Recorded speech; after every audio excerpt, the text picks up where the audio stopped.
قال تزرعون 7 سنين دأبا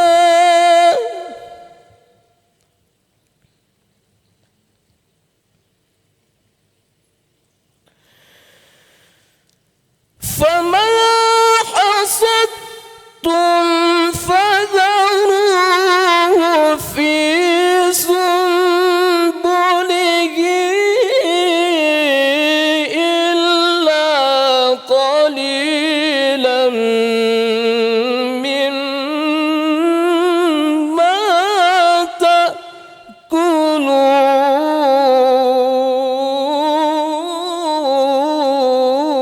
تأكلون فما حصدتم فذروه في سنبله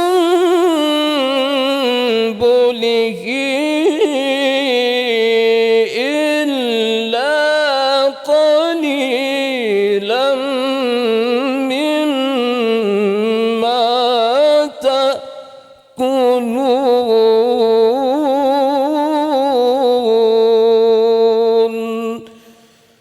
صدق الله العظيم.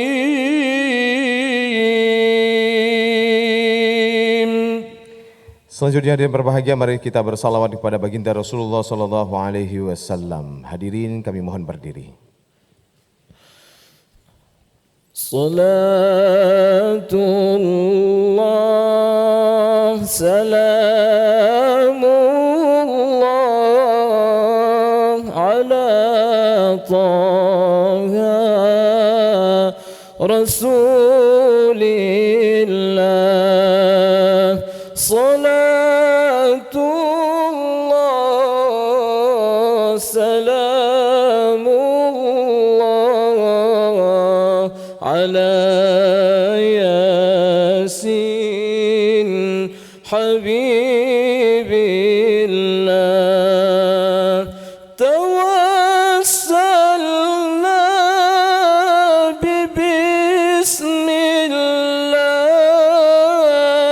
wa bilhadi Rasulillah wa kulli mujahidin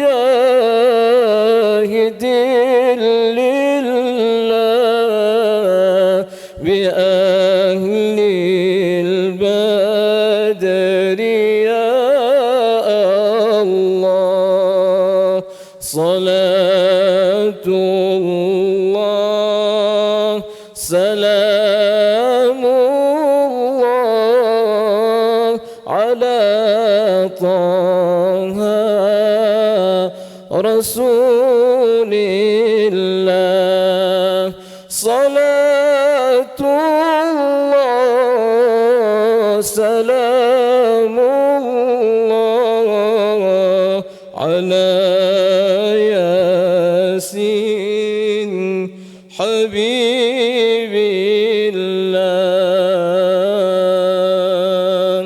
Assalamualaikum warahmatullahi wabarakatuh. Dilanjutkan dengan menyanyikan lagu kebangsaan Indonesia Raya.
Hadirin kami persilakan untuk duduk kembali.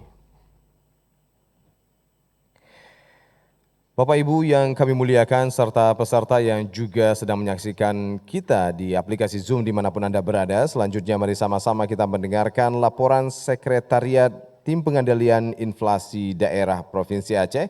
Kali ini akan disampaikan oleh Kepala Biro Ekonomi Setda Aceh, Bapak Amirullah. Disilakan.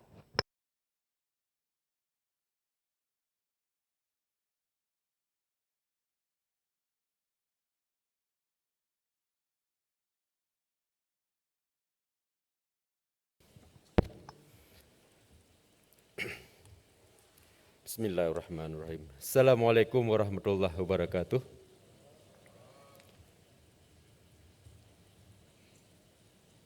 Alhamdulillah Rabbil Alamin. Wassalatu wassalamu ala asrafil anbiya'i wal mursalin wa ala alihi wa sahbihi wa ajma'in. Bapak Ibu semuanya, mari pertama-tama kita panjatkan puji syukur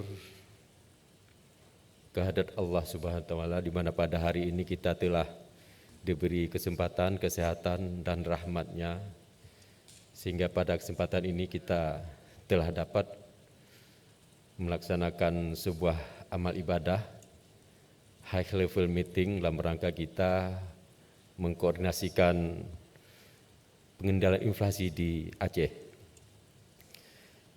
Selanjutnya salawat dan salam kita persembahkan kehadirat Nabi besar Muhammad SAW yang telah memberi kita tuntunan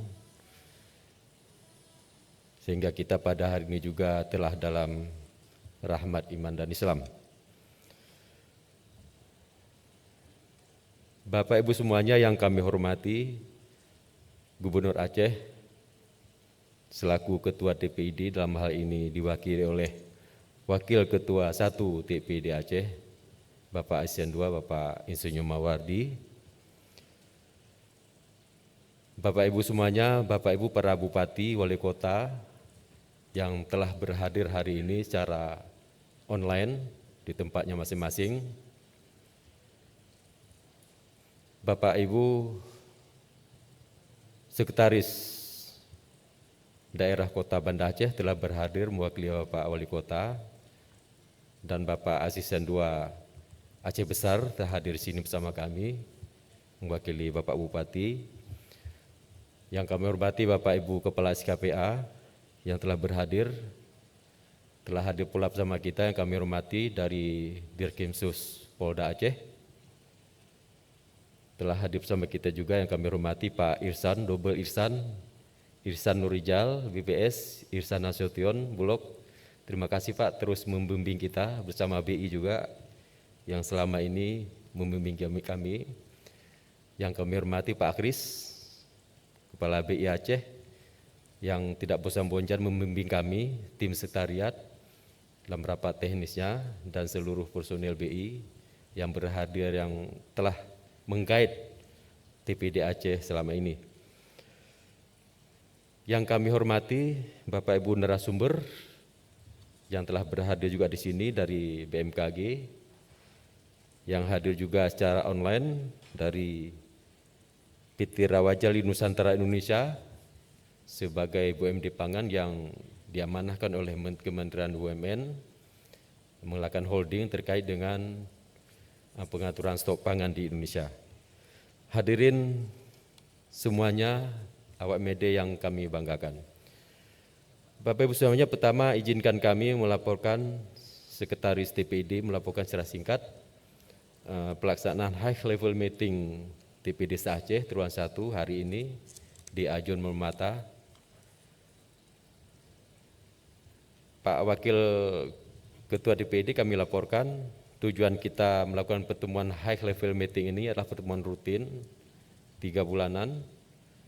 Tujuannya adalah yang pertama dalam rangka kita memberikan informasi perkembangan inflasi Aceh, proyeksi dan risiko inflasi mendatang, dan yang kedua kita mencoba mengidentifikasi permasalahan terkait kendala dan upaya yang strategis yang harus kita lakukan dalam rangka menjaga ketersediaan pasokan, kecukupan pangan dan antisipasi kenaikan harga kebutuhan pokok, serta kelancaran distribusi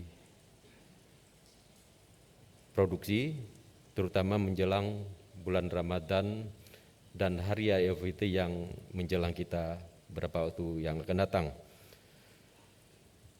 Sasaran utama yang pertama hari ini Bapak Ibu semuanya, yang penting kita nanti sampaikan di sini adalah yang pertama, sesuai dengan rapat teknis kita beberapa waktu lalu di Bank Indonesia, bahwa perlunya dilakukan kerjasama antar daerah sebagai highlight yang disepakati. Kemudian berikutnya adalah kita ingin meningkatkan komunikasi dua arah antara TPD Provinsi dan TPD Kabupaten Kota, melakukan langkah-langkah strategis dalam pengendalian inflasi dan menekan inflasi, di mana salah satu yang bisa kita lakukan adalah dengan memberikan perhatian khusus bagaimana meningkatkan produktivitas produk-produk yang dapat meningkatkan inflasi sesuai dengan potensi wilayah masing-masing. Bapak Ibu semuanya, kami laporkan dasar pelaksanaan HLM ini yang pertama adalah sebagai tindak lanjut dari keputusan Presiden nomor 23 tahun 2017 tentang tim pengendali inflasi nasional. Yang kedua, peraturan Menteri Koordinator Bidang Perekonomian selaku Ketua Tim Pengendali Inflasi Pusat nomor 10 tahun 2017 tentang mekanisme dan tata kerja Tim Pengendalian Inflasi Pusat, Tim Pengendalian Inflasi Provinsi, dan Tim Pengendalian Inflasi Daerah Kabupaten Kota. Selanjutnya Instruksi Menteri Dalam Negeri nomor 27 1969 SJ tentang menjaga keterjangkauan harga barang dan jasa di daerah. Kemudian Keputusan Menteri Dalam Negeri nomor 500 05 8135 tahun 2017 tentang Tim Pengendalian Inflasi Daerah, dan Keputusan Gubernur Aceh nomor 500/231/2018 tentang pembentukan Tim Pengendalian Inflasi Aceh. Bapak Ibu semuanya, kami laporkan bahwa metode pertemuan kita hari ini dalam rangka kita menjaga protokol kesehatan, kita lakukan dua metode offline dan metode online, di mana untuk TPID Provinsi hadir secara online di sini, offline di sini, tatap muka. Sementara untuk TPID Kabupaten Kota itu kita undang secara online, kecuali Kota Banda Aceh dan Aceh Besar kita mengundang berkenan hadir di sini pada hari ini. Bapak Ibu semuanya, nanti rapat metode HLM ini akan dipandu oleh tanya jawab oleh Pak Iskandar, Insinyur Iskandar sebagai moderator kita pada hari ini, yang nantinya insya Allah dengan narasumber kami berkenan nanti Kepala Stasiun Klimatologi Aceh Besar, ada nanti Direktur Komersial PT Rawajali Nusantara Indonesia secara online, dan juga TPID Jawa Tengah selaku pemenang TPID Award Provinsi Jawa Tengah tahun 2020 secara online juga. Kami lakukan juga Pak Ibu semuanya, Bapak Asisten, peserta yang kita undang adalah TPID Kabupaten Kota dan TPID Provinsi. Sebagaimana tadi kita sebutkan bahwa TPID Kabupaten Kota kita undang secara online. Di ujung sana sudah hadir seluruh TPID Kabupaten Kota, beberapa Bapak Bupati dan jajarannya secara virtual hadir, ASEAN 2 di sana masing-masing, Dinas Pertanian dan Perkebunan, Dinas Kelautan Perikanan di Kabupaten Kota, Dinas Perindak, Dinas Perhubungan, Dinas Pangan, Dinas Koperasi, bagian ekonomi dan kasubagnya terkait. Hadir juga di sini secara tatap muka beberapa kepala KPA, di Stambun hadir, Dinas Kelautan Perikanan juga hadir, Dinas Perindak juga hadir, Pangan, Diskop, dan tim Sekretariat Biro Ekonomi Seda Aceh. Bapak Ibu semuanya, demikian barangkali laporan singkat kami. Berkenan nanti kiranya kita aktif untuk mengikutinya dan kita dapat mengambil peran langkah-langkah apa yang direkomendasi dari HLM ini. Bapak Ibu semuanya, demikian barangkali laporan kami sampaikan. Selanjutnya nanti berkenan Bapak ASEAN 2 selaku Wakil Ketua DPD 1 Aceh berkenan menyampaikan pengarahan dan sambutannya, dan berkenan juga nanti kami berharap Pak Asisten 1 hadir sampai penuh hingga azan zuhur nanti. Terima kasih. Billahi taufiq wal hidayah. Assalamualaikum warahmatullahi wabarakatuh.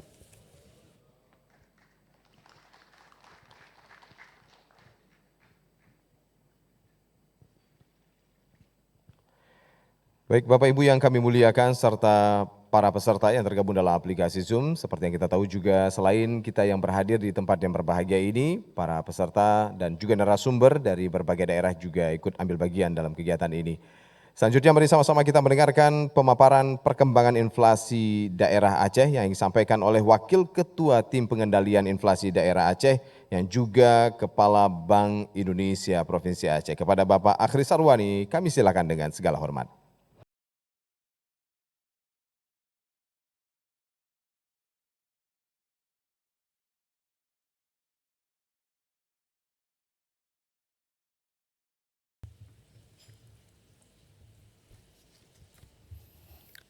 Bismillahirrahmanirrahim. Yang terhormat Gubernur Aceh sekaligus Ketua TPID Provinsi Aceh, Bapak Insinyur Haji Nova Iriansyah MT, dalam hal ini diwakili oleh Asisten Perekonomian dan Pembangunan Sekda Aceh, Bapak Insinyur Mawardi. Yang kami hormati Bupati dan Wali Kota se-Aceh yang merupakan Ketua TPID Kota dan Kabupaten atau yang mewakili, pimpinan lembaga instansi vertikal atau yang mewakili, Direktur Direskrimsus, Direktur Reserse Kriminal Khusus Polda Aceh yang juga Ketua Satgas Pangan Provinsi Aceh, Kepala Biro Ekonomi Sekda Aceh Bapak Amirullah, Kepala SKPA dan SKPK se-Provinsi Aceh, Kepala Perwakilan Bank Indonesia Lok Sumawe, narasumber dan moderator nantinya di sesi kedua. Yang pertama Bapak Edi Sulistyo Pramantyo dan Ibu Isa Fitri dari TPID Provinsi Jawa Tengah sebagai TPID terbaik nasional 2020 yang lalu. Kemudian Bapak Frans M. Tambunan, Direktur Komersial PT Raja Wali Nusantara Indonesia, holding pangan yang dibentuk oleh pemerintah. Kemudian Bapak Eko Cahyo dari BMKG Stasiun Klimatologi Aceh Besar. Dan moderator Bapak Insinyur Iskandar MSc. Serta tim teknis TPID se-Aceh, rekan media, serta hadirin dan undangan yang berbahagia, baik yang hadir secara langsung di ruangan ini maupun secara daring. Assalamualaikum warahmatullahi wabarakatuh. Innal hamdalillah wassalatu wassalamu ala Rasulillah la haula wala quwata illa billah.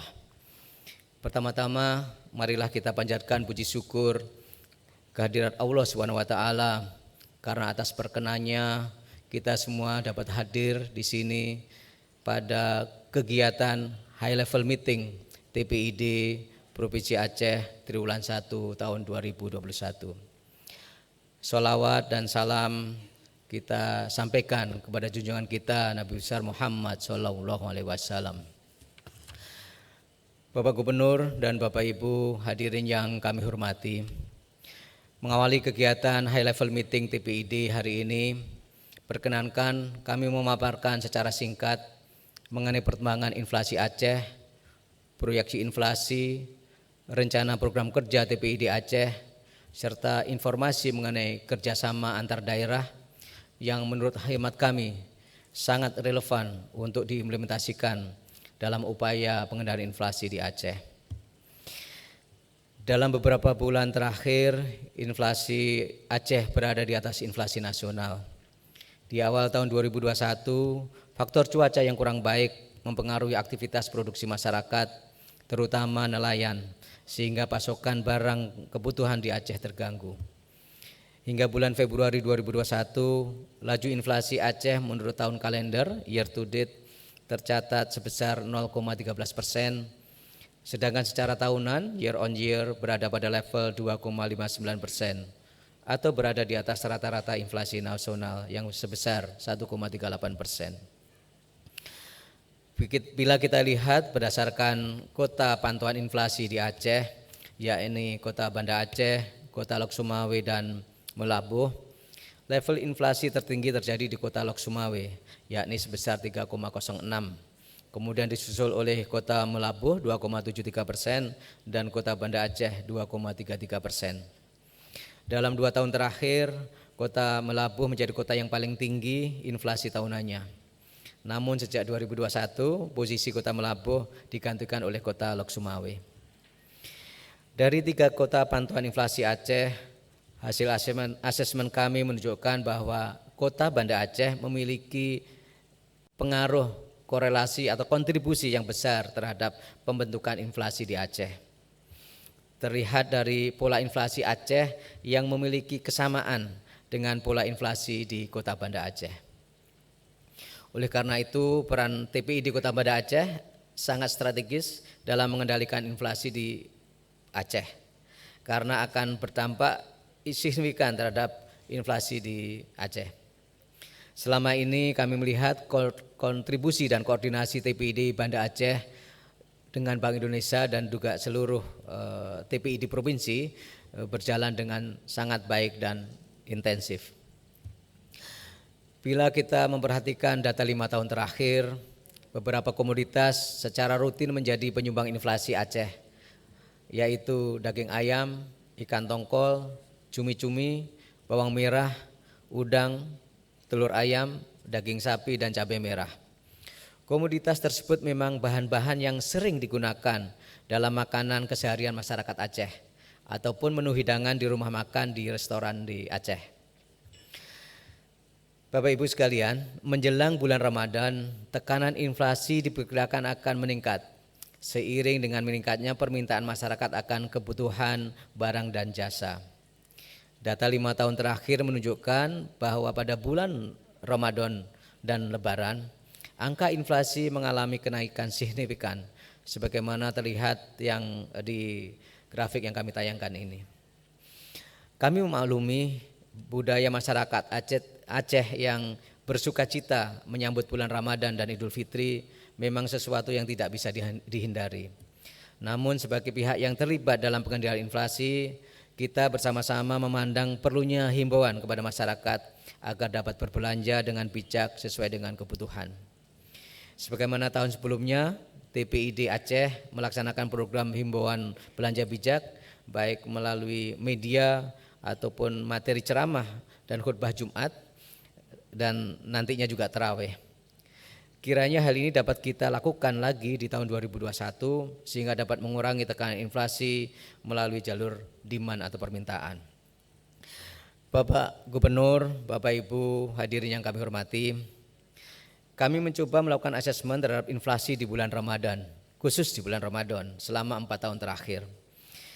Dan diperoleh hasil rata-rata inflasi di bulan Ramadan dan Idul Fitri sejak tahun 2017 sampai dengan 2020 ini adalah sebesar 3,18% year on year atau 0,57 mantuman.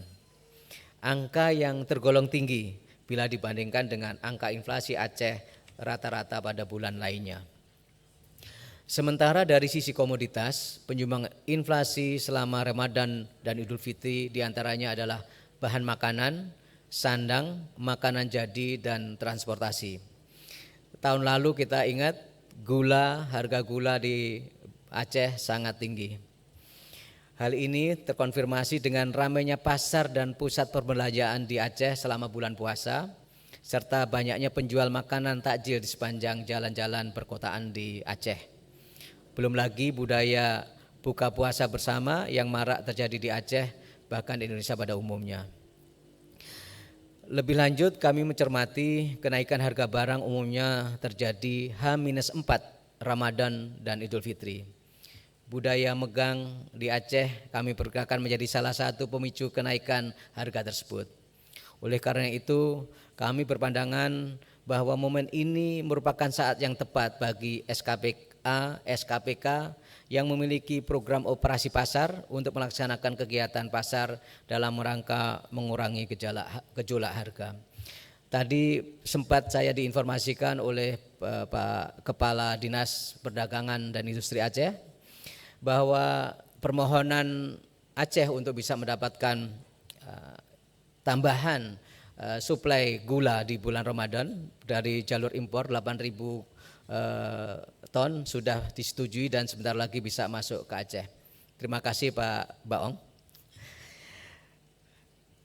Dalam 1 atau 2 bulan ke depan kami melihat adanya potensi risiko tekanan inflasi terutama dari sisi permintaan. Hasil analisa kami dari data Google Mobility Index, aktivitas di luar rumah masyarakat Aceh mengalami tren peningkatan. Setelah di awal pandemi sempat drop. Selain itu, data konsumen listrik dan BBM juga terus tumbuh yang mengindikasikan aktivitas keseharian dan mobilitas masyarakat Aceh berangsur normal kembali. Potensi risiko lainnya yang juga bisa datang dari kunjungan masyarakat luar Aceh, terutama dari Medan dan Jakarta yang datang ke Aceh baik dalam rangka mudik maupun berwisata. Meskipun telah ada larangan mudik, namun tidak menutup kemungkinan adanya masyarakat yang tetap mudik, terutama melalui jalur darat. Aktivitas masyarakat Jakarta dan Medan yang menunjukkan peningkatan pada saat ini dapat menjadi indikasi awal adanya peluang pergerakan masyarakat di kedua kota tersebut untuk masuk ke Aceh. Mengingat aktivitas masyarakat Aceh dan adanya arus masuk ke orang ke Aceh dapat menyebabkan peningkatan permintaan terhadap barang dan jasa yang apabila tidak diiringi oleh pasokan yang cukup dan akan menyebabkan inflasi di Aceh. Faktor risiko lainnya dari sisi permintaan yang dapat memicu inflasi adalah bertambahnya jumlah uang beredar di Aceh. Pola realisasi APBA, APBK selama ini menunjukkan bahwa di triwulan 2 terjadi peningkatan realisasi yang cukup signifikan seiring dengan telah berjalannya program kerja pemerintah. Pencairan dana pemerintah tersebut akan menambah likuiditas yang beredar di masyarakat. Secara teori ekonomi, pertumbuhan jumlah uang beredar yang lebih cepat dibandingkan penambahan persediaan barang atau jasa di pasar akan menyebabkan inflasi. Data Bank Indonesia juga menunjukkan di setiap triwulan 2 terjadi peningkatan signifikan jumlah uang yang keluar dari Bank Indonesia, outflow, untuk memenuhi kebutuhan masyarakat dan perbankan di Aceh.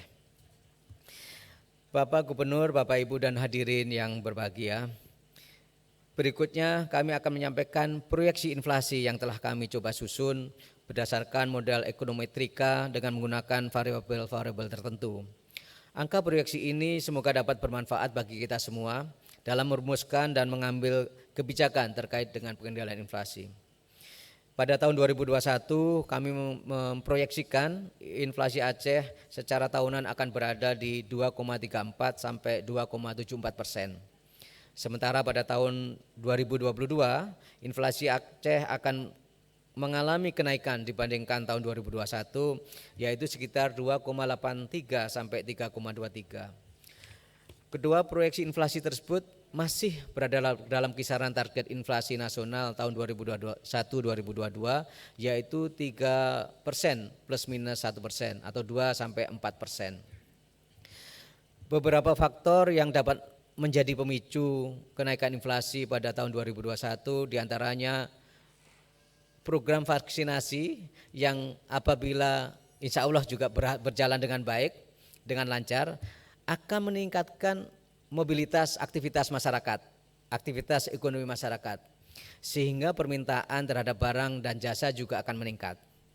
Selain itu, kebijakan otoritas Bank Indonesia maupun OJK terkait dengan kebijakan penurunan suku bunga dan juga kemudahan untuk penyaluran kredit akan diikuti dengan penurunan bunga kredit atau pembiayaan, sehingga dapat meningkatkan permintaan pembiayaan dan kredit masyarakat terutama untuk tujuan konsumtif.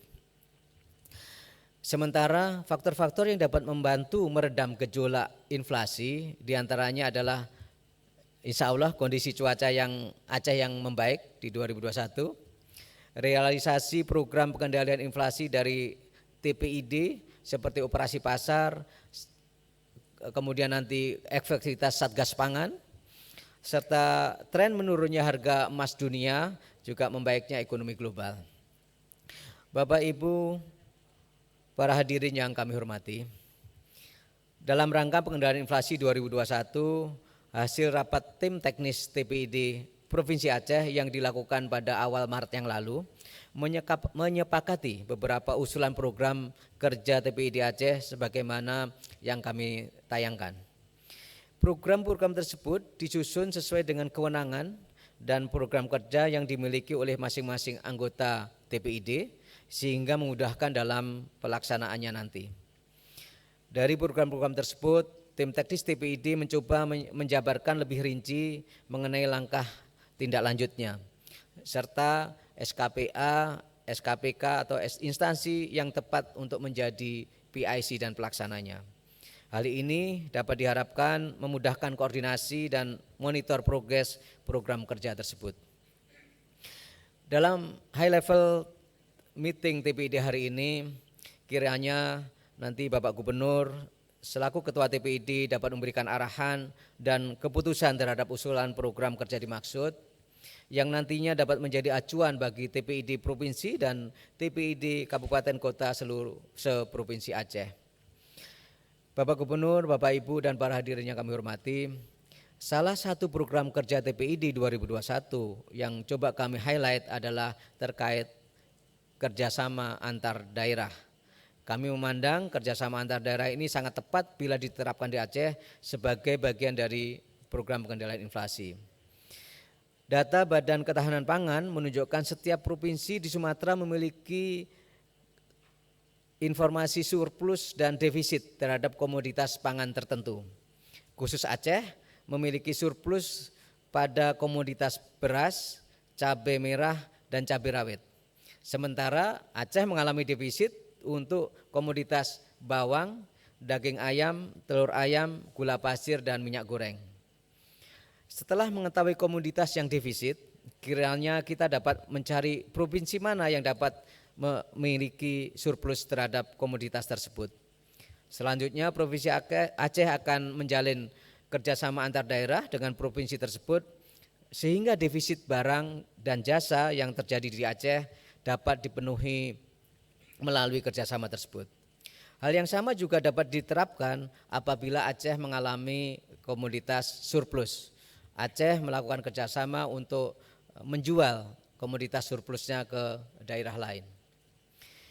Menurut kami, kerjasama antar daerah ini sangat tepat untuk diimplementasikan di Aceh bila melihat beberapa tantangan yang dihadapi Aceh dalam memenuhi kebutuhan barang masyarakat.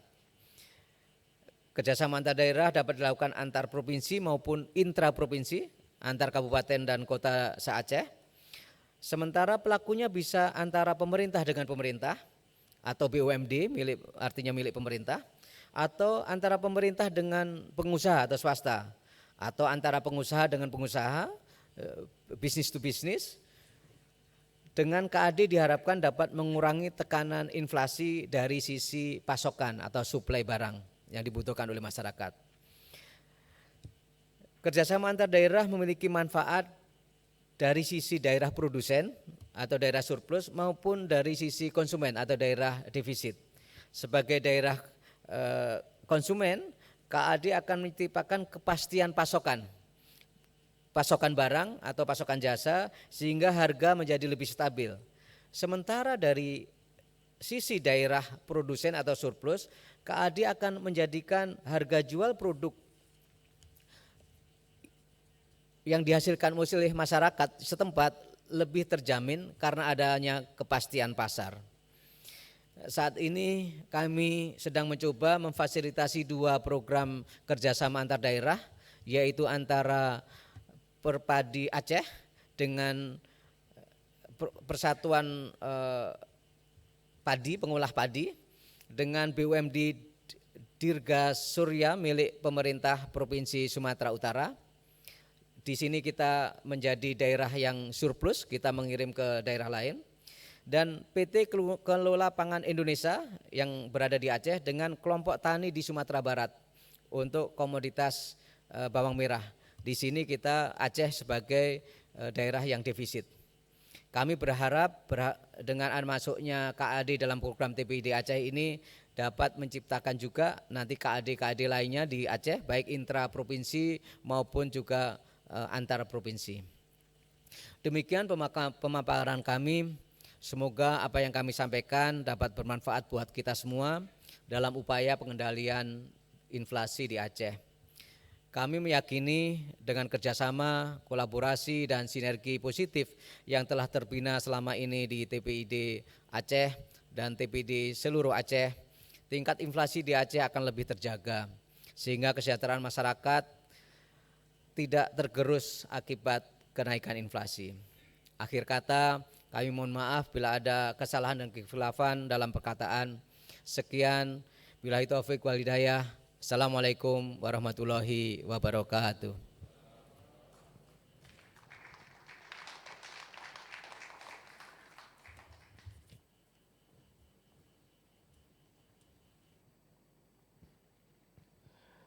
Sekali lagi ada yang berbahagia, boleh tepuk tangan untuk Bapak Akhris Sarwani yang juga Wakil Ketua Tim Pengendalian Inflasi Daerah dan juga Kepala Bank Indonesia Provinsi Aceh.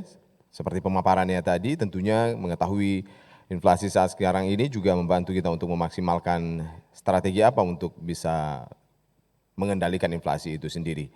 Selanjutnya ada yang berbahagia, mari sama-sama kita mendengarkan sambutan dan juga arahan Gubernur Aceh yang juga Ketua Tim Pengendalian Inflasi Daerah Provinsi Aceh. Kali ini akan disampaikan oleh Asisten 2 Bidang Perekonomian dan Pembangunan Sekda Aceh kepada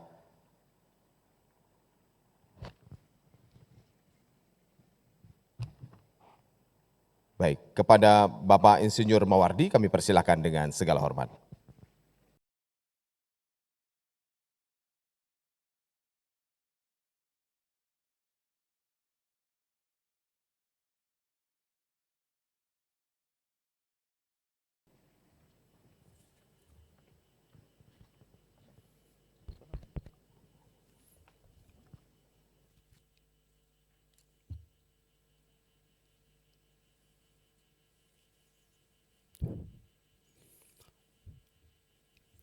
Assalamualaikum warahmatullahi wabarakatuh.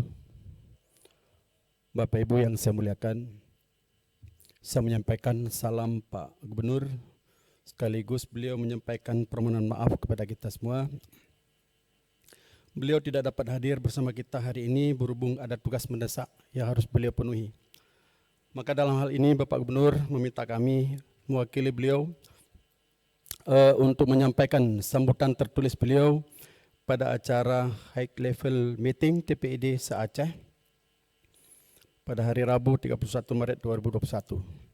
Selanjutnya Bapak Ibu sekalian, izin saya membacakan sambutan beliau.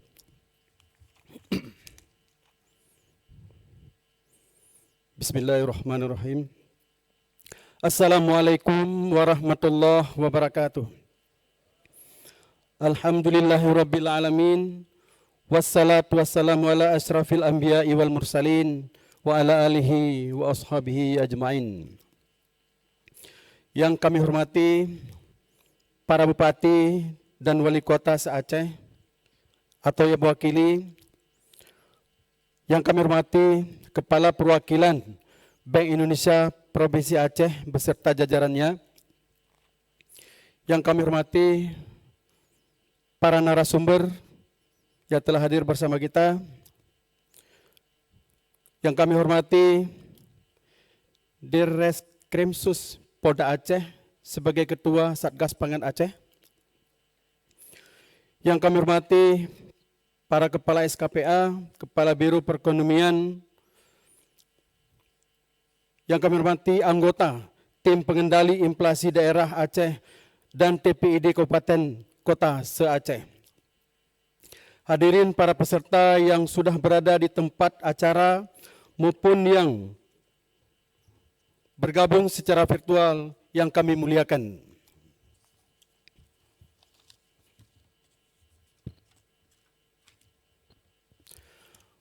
Puji syukur kita panjatkan kehadirat Allah Subhanahu wa taala atas segala rahmat dan karunia-Nya, serta salawat dan salam senantiasa kita sanjungkan ke pangkuan baginda Nabi Muhammad sallallahu alaihi wasallam beserta keluarga dan sahabat beliau sekalian. Terima kasih saya ucapkan kepada Bapak Ibu yang telah bergabung dalam high level meeting tim pengendali inflasi daerah se-Aceh hari ini. Dikarenakan pandemi COVID-19 yang masih mengancam, pertemuan ini kita selenggarakan secara hybrid, yaitu sebagian melalui video konferen dan sebagian lagi secara offline. Saya berharap pertemuan ini tetap berjalan efektif dan kita mampu bekerjasama mengendalikan tingkat inflasi di Aceh. Bapak Ibu yang saya hormati, sebagaimana yang saya sampaikan tadi, bahwa sampai saat ini pandemi COVID-19 masih terjadi di sekitar kita, sehingga tekanan terhadap sektor-sektor ekonomi masih berlanjut. Kondisi itu pula yang menyebabkan pertumbuhan ekonomi nasional mengalami kontraksi hingga ke titik minus 2,07%. Hal yang sama juga terjadi di Aceh. Hanya saja ekonomi daerah kita tumbuh sedikit lebih baik, yaitu berkisar minus 0,37%. Tapi persoalan yang kita hadapi bukanlah hanya masalah angka pertumbuhan ekonomi saja, melainkan juga bagaimana situasi pandemi ini kita pulihkan agar aktivitas ekonomi dapat berjalan normal kembali. Jika kondisi ini masih seperti ini, kita akan sulit untuk meningkatkan perekonomian daerah. Pandemi ini juga telah berdampak pada peningkatan angka pengangguran di Aceh, karena terdapat masyarakat yang kehilangan pekerjaan. BPS menyebutkan angka pengangguran terbuka di Aceh naik 5,42% pada semester pertama 2020 menjadi 6,59% di semester kedua 2020. Peningkatan angka pengangguran itu tentu berpotensi meningkatkan angka kemiskinan. Jika situasi itu diperparah lagi dengan meningkatnya harga bahan pokok di pasaran, maka kehidupan warga Aceh akan semakin sulit. Hal ini penting saya ingatkan, sebab dalam 2 pekan ke depan kita akan memasuki bulan Ramadan. Sudah menjadi tradisi di Aceh ini, tingkat konsumsi masyarakat di bulan Ramadan dan hari-hari besar agama Islam cenderung meningkat. Oleh karena itu, perlu upaya kita, khususnya tim pengendali inflasi daerah di seluruh Aceh, untuk bekerja sama mengendalikan harga bahan-bahan pokok tersebut. Dalam hal ini, ada 4 kebijakan yang harus kita pantau, yaitu ketersediaan pasokan, keterjangkauan harga, kelancaran distribusi, dan komunikasi ekspektasi atau disingkat 4K.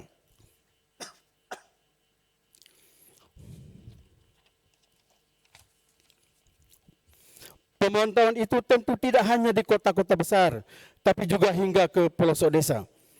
Ingat, ada banyak masyarakat Aceh yang tinggal di desa dan wilayah kepulauan.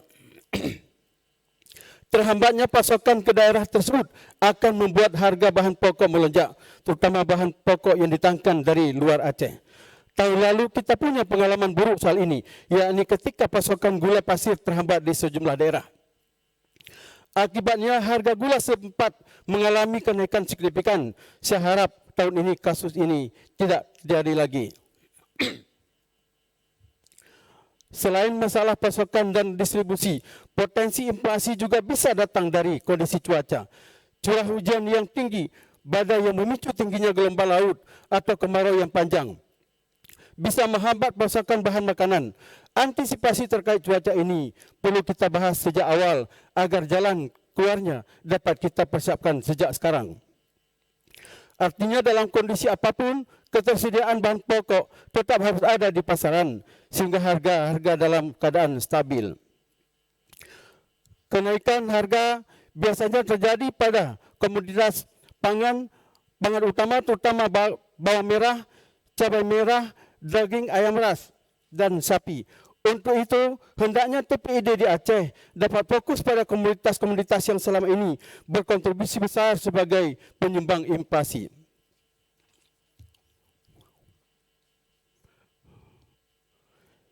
Inflasi hanya sekedar angka, melainkan suatu gambaran kondisi perekonomian masyarakat.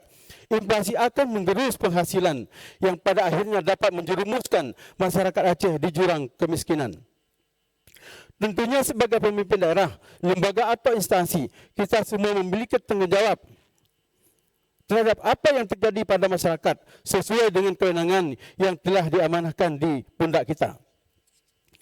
Hadirin yang berbahagia, dalam kesempatan ini kami juga menghimbau kiranya seluruh TPID yang ada di Aceh dapat menyampaikan laporan kegiatannya ke tim pengendali inflasi pusat sesuai waktu dan format yang telah ditetapkan.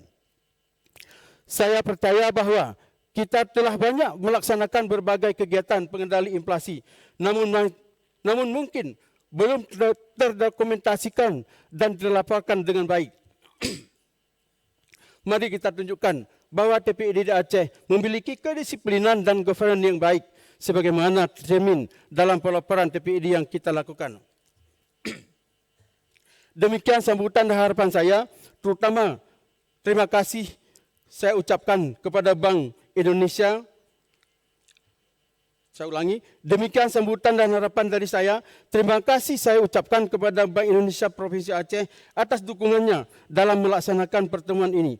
Serta tidak lupa kami menyampaikan apresiasi setinggi-tingginya kepada Bupati, Wali Kota se-Aceh, Polda Aceh, instansi vertikal, anggota TPID se-Aceh, serta seluruh undangan yang telah hadir.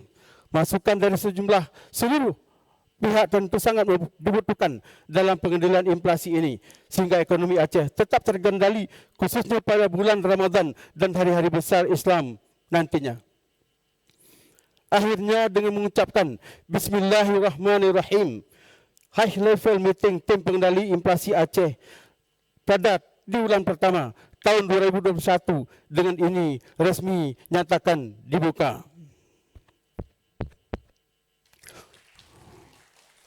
Wabillahi taufiq wa hidayah. Wassalamualaikum warahmatullahi wabarakatuh.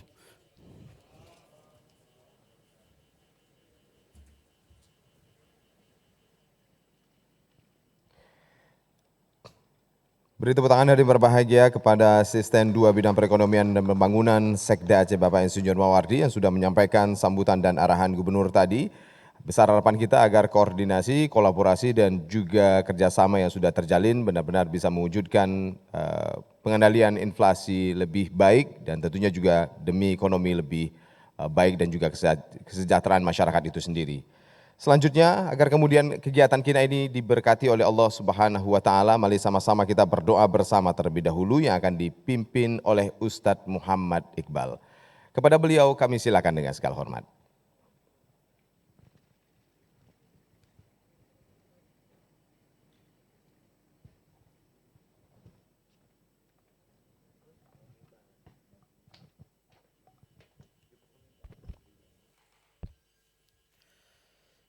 بسم الله الرحمن الرحيم الحمد لله رب العالمين حمدا يوافي نعمه ويكافئ مزيده يا ربنا لك الحمد ولك الشكر كما ينبغي لجلال وجهك الكريم وعظيم سلطانك اللهم صل على سيدنا ومولانا محمد اللهم إنك عفو كريم حليم تحب العفو فاعف عنا يا كريم اللهم إنا نسألك رضاك والجنة ونعوذ بك من سخطك والنار اللهم افتح لنا أبواب الخير وأبواب القوة وأبواب السلامة وأبواب النعمة وأبواب العافية وأبواب البركة وأبواب الجنة. اللهم عافنا من كل بلاء الدنيا وعذاب الآخرة، واصرف عنا بحق القرآن العظيم ونبيك الكريم برحمتك يا أرحم الراحمين. اللهم ربنا آتنا في الدنيا حسنة وفي الآخرة حسنة وقنا عذاب النار، والحمد لله رب العالمين. السلام عليكم ورحمة الله وبركاته.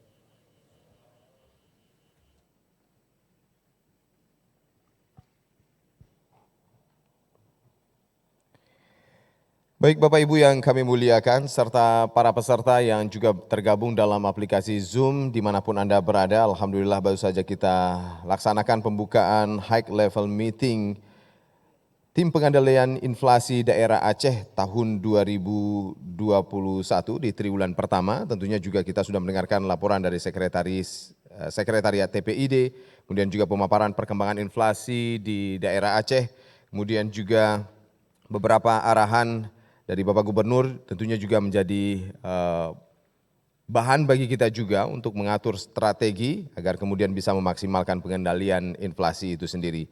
Sesaat lagi Bapak Ibu sekalian, serta peserta dimanapun Anda berada, kita akan langsung mengikuti diskusi high level meeting yang tentunya juga akan dipandu oleh moderator kita. Beliau tentunya sudah menyelesaikan pendidikan S2 di University of London, kemudian juga pernah menjadi Deputi BRR Aceh Nias, juga pernah menjadi Kepala Bapeda Aceh. Langsung saja yang berbahagia, inilah staf khusus Gubernur Aceh, Bapak Insinyur Iskandar MSc. Beri tepuk tangan untuk beliau.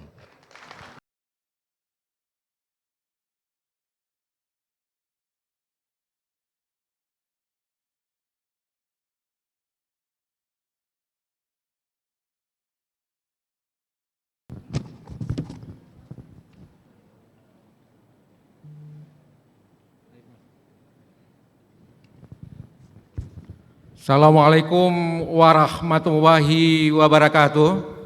Selamat pagi Bapak dan Ibu sekalian yang saya hormati dan saya banggakan.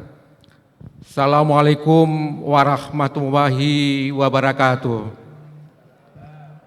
Tentu yang pertama di bawah leadership yang kuat dari Pak Gubernur, strong leadership beliau melalui Bapak Asisten 2 tadi sudah menyampaikan arahan, dan menurut saya ada 2 arahan yang sangat penting yang menurut kita perlu kita cermati dan kita tindak lanjuti, terutama tentang tugas dan fungsi tim pengendalian inflasi daerah Aceh ini.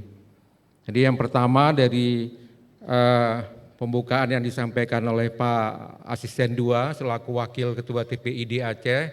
Yang pertama tentu adalah mengenai tugas dan fungsi pokok TPID. Kemudian yang kedua menjelang Ramadan, menjelang hari-hari raya besar Idul Fitri, tentu ini menjadi fokus, prioritas, kolaborasi, dan integrasi bersatu antara 23 kabupaten kota gitu.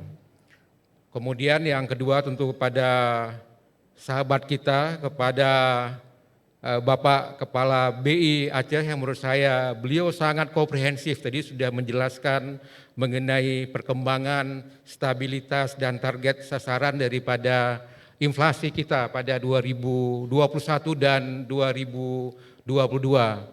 Saya tentu juga berterima kasih kepada Pak Akris, pimpinan BI yang telah memberikan kesempatan saya selaku moderator pada pertemuan yang sangat penting hari ini. Bapak Ibu sekalian, sesuai dengan agenda yang telah diberikan di dalam pertemuan high level meeting ini, pada triwulan 1 tahun 2021 ini akan hadir 3 pemateri utama. Namun demikian, karena di dalam suasana COVID ini tentu kegiatan kita ini kita laksanakan secara hybrid, hadir 2 pembicara yang sangat penting yang menurut saya secara tadi makro sudah disampaikan maupun mikro oleh Pak Akris tadi, yang akan didetailkan oleh 2 pembicara utama secara online. Kemudian nanti menjadi pembicaraan yang penting Bapak sahabat saya dari BKPMG, Pak Eko, yang juga akan menyampaikan mengenai situasi klimatologi, kemudian cuaca yang akan berubah ke depan dalam rangka mengenai ketahanan pangan kita gitu. Untuk menghemat waktu, yang pertama tentu akan ada pemaparan yang sangat menarik nanti oleh sahabat kita Kepala Biro Ekonomi Jawa Tengah, beliau Bapak Edi Sulistyo Bramianto. Beliau tentu akan memaparkan lesson learn, pembelajaran panjang selama bertahun-tahun di bawah kepimpinan Pak Gubernur Ganjar.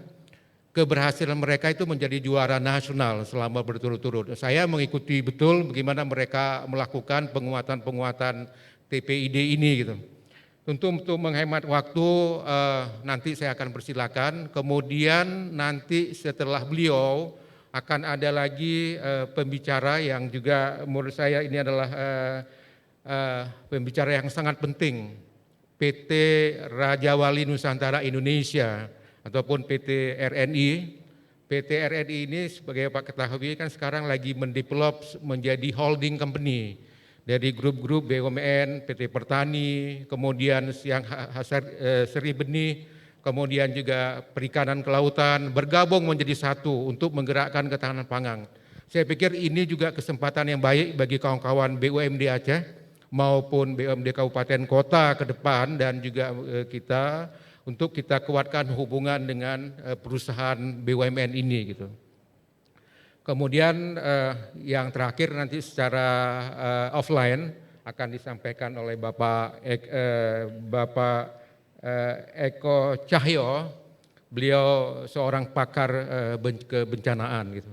Jadi Bapak Ibu sekalian, yang pertama tentu saya akan mempersilakan Bapak Kepala Biro Ekonomi Jawa Tengah untuk memaparkan mengenai lesson learn dan menjadi bagian penting bagi kita untuk mereplikasi model yang telah beliau lakukan. Saya persilakan Pak Edi.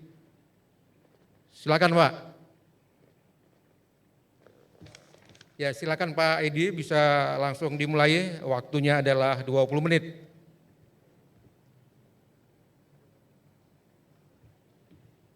Assalamualaikum warahmatullahi wabarakatuh. Waalaikumsalam. Terima kasih Pak Iskandar waktu diberikan kepada Jawa Tengah. Salam kenal, salam hormat untuk Bapak Ibu semuanya di Aceh. Semoga selalu sehat dan karaharjan sedayunipun. Karaharjan sedayunipun sejahtera semuanya Pak. Kalau bahasa Jawanya seperti, bahasa Indonesia seperti itu. Yang kami hormati Bapak Gubernur Aceh yang dalam hal ini diwakili Bapak Asisten 2 Sekda Aceh. Yang kami hormati Kepala BI Provinsi Aceh.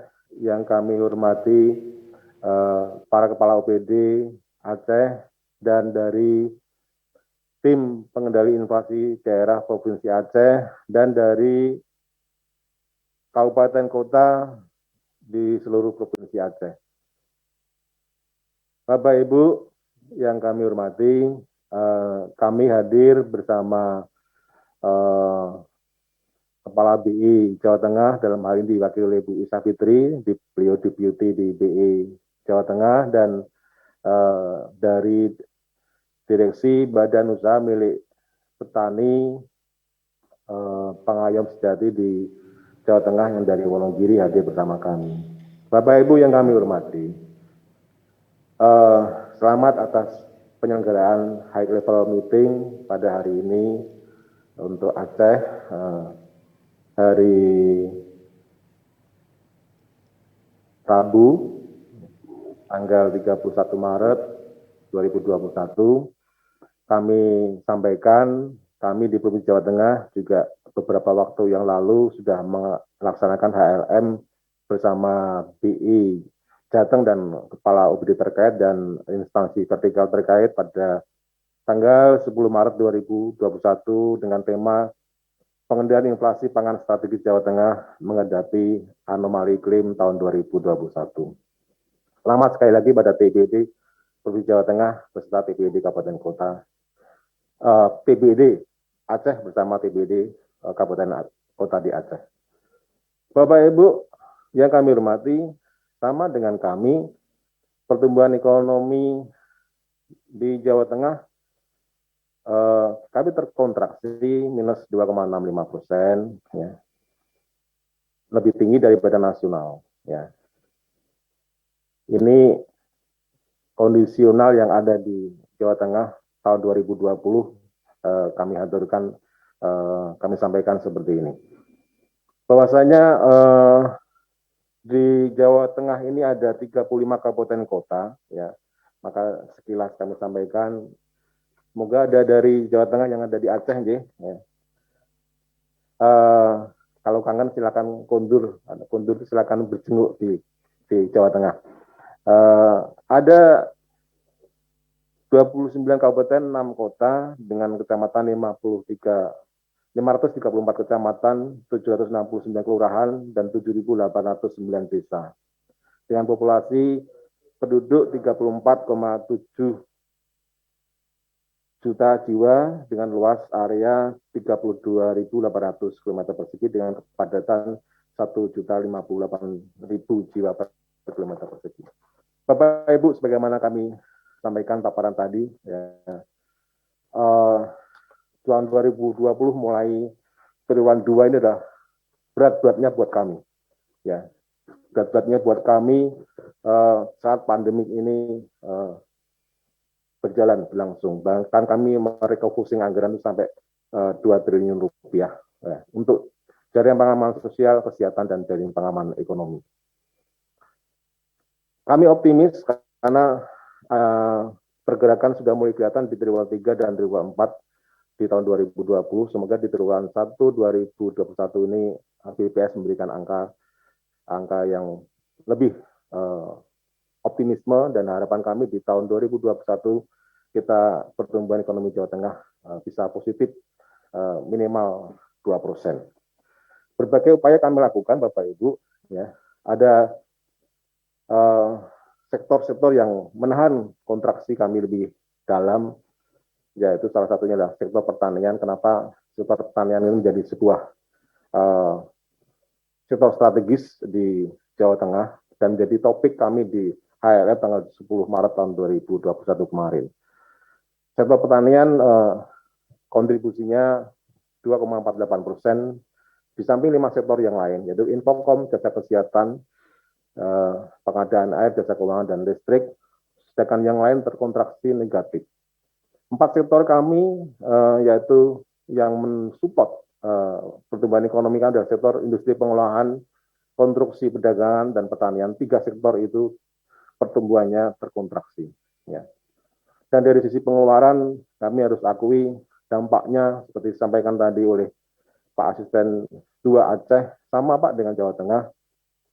Kami terdampak itu 4 sektor, pariwisata, perdagangan, transportasi, koperasi, dan UMKM. Dan pertumbuhan pengangguran kami bertambah. Ya, kami harus sampaikan, dan kemiskinan kami juga bertambah. Ya. Itu adalah angka-angka yang dirilis oleh BPS itu juga seiring dengan apa yang sedang kami tangani pada posisi pandemi tahun 2020. Harapan kami inti yang bisa kami yakini adalah pertumbuhan konsumsi rumah tangga ini bisa jauh lebih melesat lagi. Karena apapun juga pendapatan yang berkurang dan sebagainya, pengangguran, ini adalah memengaruhi sektor pengeluaran konsumsi rumah tangga yang pertumbuhannya sudah lebih bagus di akhir tahun, ini adalah 61%, tapi masih terkontraksi negatif. Bapak Ibu, inflasi itu kelihatan sekali, bagaimana kami sampaikan tadi.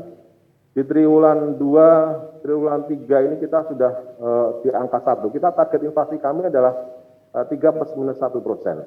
Tapi sudah kelihatan sekali, mulai masuk di triwulan 3, kami pertumbuhan inflasinya terjaga 1, berapa persen tersebut. Ya.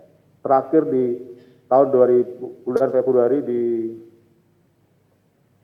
tahun 2021 kita inflasi tumbuh 1,42%. Artinya apa? Ini seiring kami sampaikan tadi adalah permintaan berkurang, produksi melimpah, sehingga yang terjadi adalah inflasi terjaga dengan angka yang menurut kami minim. Ya, kami berharap di perbaikan 2021 kita bisa lebih lagi bisa mengendalikan harga, tapi produktivitas itu juga bisa diserap oleh masyarakat. Bapak Ibu yang kami hormati, sektor-sektor yang mempengaruhi kami di inflasi tahun 2021 itu adalah 5 komoditas penyumbang: bawang merah, cabai rawit, cabai merah. Ini karena memang gagal panen iklim, ya, ini membuat harga cabai melesat dan semoga aja di musim tanam tahun 2021 ini bisa terkontrol kembali. Kemudian yang menahan kami di 5 komoditas sebagai penyumbang deflasi adalah harga emas turun, daging ayam, tomat, minyak goreng, dan jeruk. Beberapa hal ini yang kami sampaikan, kondisi makro inflasi di Jawa Tengah sebagaimana topik diskusi kita pada hari ini melalui HLM di Aceh tanggal 31 Maret tahun 2021. Bapak Ibu yang kami hormati, beberapa strategi yang kami sampaikan untuk Jawa Tengah adalah kita memakai istilah Pandawa 5. Pandawa 5 itu kalau Bapak Ibu mengenal wayang kulit ya, itu ada Pandawa 5 orang laki-laki ya. Kami strategi bukannya ada Pandawa 5 ya, lebih mudah untuk sosialisasinya. Yang ke-1 adalah pemenuhan ketersediaan bahan pokok. Semua sama Pak dengan Aceh ya. Kami saya yakin karena TPID ini juga struktur organisasinya semua provinsi dan kabupaten kota ini juga sama. Kami yakini apa yang kami Jawa Tengah lakukan pasti juga sama dengan yang dilakukan oleh Provinsi Aceh. Kita mulai pengawasan kecukupan BBM dan LPG bersubsidi, sidak pasar dan gudang untuk memastikan ketersediaan dan kelayakan pasokan. Forum komunikasi dengan petani kami lakukan secara kontinu melalui OPD kami terkait yang masuk dalam TPID. Kemudian deep interview dengan para pelaku rantai pasok komoditas penyumbang inflasi, produsen, distribusi, pedagang, retail, dan sebagainya. Yang kedua adalah strategi kami adalah membutuhkan harga terjangkau. Operasi pasar, Bapak, sama dengan Aceh lah. Saat harga bawang putih itu melesat, kami juga akhirnya turun, Pak, ke pasar. Kami turun ke distributor. Demikian juga saat harga gula itu juga melesat, itu kami juga turun, Pak, ke pabrik gula. Kami turun ke pasar. Kami minta ada operasi pasar di situ. Ya. Demikian juga kedelai yang kemarin ini, kami turun, Pak. Kami turun ke pasar dengan para importir. Kami minta mereka melakukan operasi pasar melalui kopi dan sebagainya, sehingga produsen tahu tempe ini tidak semakin jatuh, tapi tetap bisa eksis mengolah produksinya. Demikian juga dengan produksi-produksi yang lain, kami bersama tim TPD Pro Jawa Tengah, ada Bank Indonesia, ada dari Reskrim Polda, dari OPD terkait, dari BPS, dari Bulog, kami melakukan hal yang sama untuk mengendalikan harga melalui ketersediaan komoditas. Kemudian yang ketiga adalah penyaluran bantuan pangan, Bapak, ini yang prinsip 6T, tepat sasaran, tepat waktu, tepat jumlah, tepat harga, ya. tepat kualitas dan tepat administrasi. Ini kami lakukan melalui OPD kami yang terkait. Kemudian yang ketiga, pendistribusian pasukan aman lancar kita marketplace online. Nah, kita punya banyak aplikasi untuk intinya adalah menjembatani dan juga melibatkan perbankan agar produk dari para petani ini bisa diakses ke pasar. Kita komunikasi, kita bentuk forum ini dengan para distributor, dengan para rantai produksi terakhir yang menerima produk-produk para petani dengan difasilitasi perbankan sehingga semua bisa tersinergi dengan baik. Ya. Demikian dengan kami lakukan pengaman distribusi bahan pokok dan barang strategis pada masa-masa Lebaran. Walaupun Lebaran kemarin kita tidak ada mudik, Pak, tapi tetap aja kontrol produk, komoditas, dan juga kami mencermati beberapa produk yang tidak bisa keluar pasar, kami bantu dengan subsidi transportasi. Jadi di Jawa Tengah itu kita ada subsidi transportasi yang bisa meringankan harga yang nantinya akan diterima oleh konsumen terakhir. Ya. Kemudian pengembangan operasional sistem logistik daerah oleh BMD dan Kapoktan. Jadi di Jateng kami bersama dengan Bank Indonesia ini kita melakukan untuk evaluasi, untuk pengawasan, untuk kontrol komoditas-komoditas yang ada di Provinsi Jawa Tengah, ada yang di kabupaten kota masing-masing terhadap produk unggulan mereka melalui Sisrodak kami, Pak. Kami tidak bisa mengetahui, misal di Kabupaten Sragen, yang dia itu berasnya luar biasa produksi, kita bisa memantau lewat dinas pertanian terkait berapa sih pasokan di Sragen. Misal di Brebes dengan produk bawang merah, kita bisa memantau produk yang ada di Brebes yang dihasilkan oleh petani yang akan dipasok ke pasar. Jadi ini adalah pemantauan ini kami libatkan juga dengan stakeholder terakhir, sehingga nanti dari sistem Sisrodak ini bisa para pemakai rantai pasar terakhir bisa mengetahui di Jawa Tengah ini kabupaten mana sih produk-produk yang surplus ya, dan kemudian bisa mereka bertransaksi, dan kami fasilitasi juga dengan rantai perbankan yang kami bangun dengan BI dan OJK. Ya. Ini yang Sisrodak yang sedang kami bangun dan masih kami sempurnakan dengan Bank Indonesia. Kemarin para IT di Pemprov dan di BI bersinergi untuk merapikan kembali sistem Sisrodak yang dibangun untuk Jawa Tengah. Kemudian pendawa keempat, ya, kita yang keempat adalah perluasan akses informasi. Bapak Ibu yang kami hormati, kita terima kasih Bank Indonesia. Kami dibantu dengan aplikasi platform Sihati. Ya. Jadi Sihati ini fungsinya adalah kita bisa mengetahui lonjakan harga atau kita bisa mengetahui harga komoditas. Kalau nggak salah ada 30 lebih ya Bu. Ya. Ada harga komoditas produk di BI yang dibangun BI ini untuk produk komoditas di Jawa Tengah, sehingga fungsi kontrol setiap hari kami lakukan, kita bisa mengetahui persis misalnya di Solo ini harga bawang merah berapa, ya, kita bisa tahu. Kemudian di cabai merah ini, ya, apalagi yang cabai rawit ini harganya di Banyumas berapa, ini semua bisa terkontrol di kami. Ya. Rata-rata yang sekarang lagi kami amati adalah memang di cabai. Bawang putih yang dulu sempat melonjak juga karena kami tahunya adalah dari Sihati, harga bawang putih luar biasa, hampir di atas psikologis, bahkan 100% lebih. Dari itu kami akhirnya langsung turun ke pasar. Ya, alhamdulillah bisa terkontrol lagi. Kemudian melalui iklan melalui media sosial dan sebagainya. Saya yakin ini juga sudah dilakukan oleh TPID Aceh. Lanjut ke yang kelima. Kita protokol manajemen lonjakan harga, Bapak Ibu yang kami hormati, kami melakukan rakor yang untuk menghadapi potensi-potensi yang memicu lonjakan harga, utamanya di ini masa-masa mau mendekati Ramadan. Besok kami sudah bersinergi dengan OPD terkait untuk memantau kesiapan Jawa Tengah menghadapi bulan puasa dan Lebaran. Kami sudah dijadwalkan dan kesiapan kebutuhan pokok masyarakat dan sebagainya.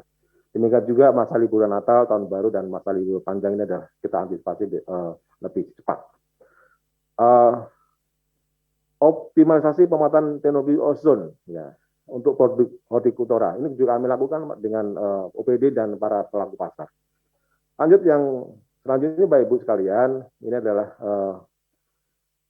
success story di kita ini kami sampaikan tadi kita ada penguatan bisnis badan usaha milik petani melalui sinergi dengan sistem resi gudang. Lanjut Bapak Ibu, sejak tahun 2015 sampai dengan tahun 2019, alhamdulillah Jawa Tengah mewakili Bapak Ibu sekalian, baik mewakili Aceh, mewakili Pulau Jawa, ya kami mendapat penghargaan dari pusat, tapi kinerja kami adalah kinerja bersama. Kinerja bersama dari Jawa Tengah juga disupport oleh provinsi-provinsi yang lain juga.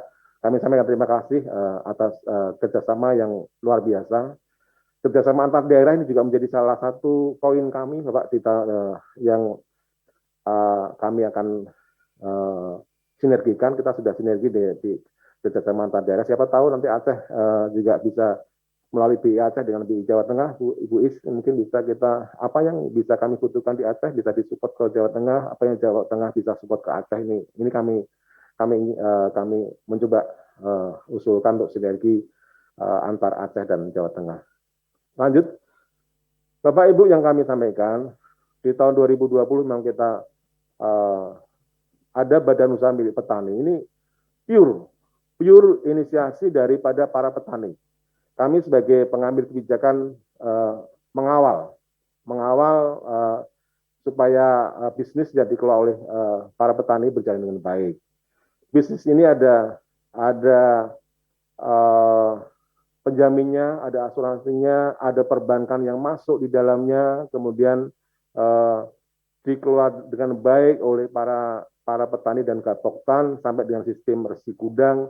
Bagaimana Bank Jateng juga masuk untuk kredit yang disalurkan, demikian juga ada perbankan umum juga lainnya, Bank BNI juga masuk ke BUMP petani sehingga, dan juga BUMP petani juga melakukan komunikasi dengan para konsumen terakhir, retailer dan mungkin juga dengan para pelaku di online dan pasar-pasar komersial di mal-mal ini juga sudah masuk semua produk BUMP. Sekilas kami sampaikan mungkin slide berikutnya tentang BUMP. Bapak Ibu, BUMP pure ini didirikan oleh para petani di Kabupaten Wonogiri. Kabupaten Wonogiri namanya BUMP PT Pengayom Tani Sejagat. Nah, ini seperti kami sampaikan tadi, tujuannya meningkatkan daya tawar gapoktan dan memperoleh modal dan akses pasar. Kami sampaikan di slide tadi sebelumnya, dan kami sebagai TPID Jawa Tengah bersama Disperindak, Disanpa, Provinsi dan Kabupaten Kota mendampingi BUMP PT PTS ini mendapatkan hak pengelolaan sistem resi gudang. Melalui SRG ini petani mitra BUMP akan memperoleh akses permodalan dan lain-lain yang kami sampaikan. Jaminan pasar juga keuntungan yang lebih tinggi. Bahkan petani pun saat produknya masuk di SRG, ada 43 kelompok tani ini, para gapoktan petani mitra mendapatkan permodalan senilai 70% dari total gabah yang disetor di SRG. Dan tidak hanya itu juga, BUMP juga memberikan tambahan pendanaan ke poktan dan gapoktan 30%. Intinya adalah hal ini akan memperlancar arus kas petani untuk melakukan proses penanaman musim berikutnya. Dan hal tersebut akan menjawab masalah permodalan petani. Dan kami sampaikan tadi, bank di Jawa Tengah, Bank Jateng dan BNI ini turut serta di dalamnya mensinergi dengan PT BUMP. Lanjut, e-commerce ya, kami tadi BUMP juga melakukan berjalan masuk Bulog ya.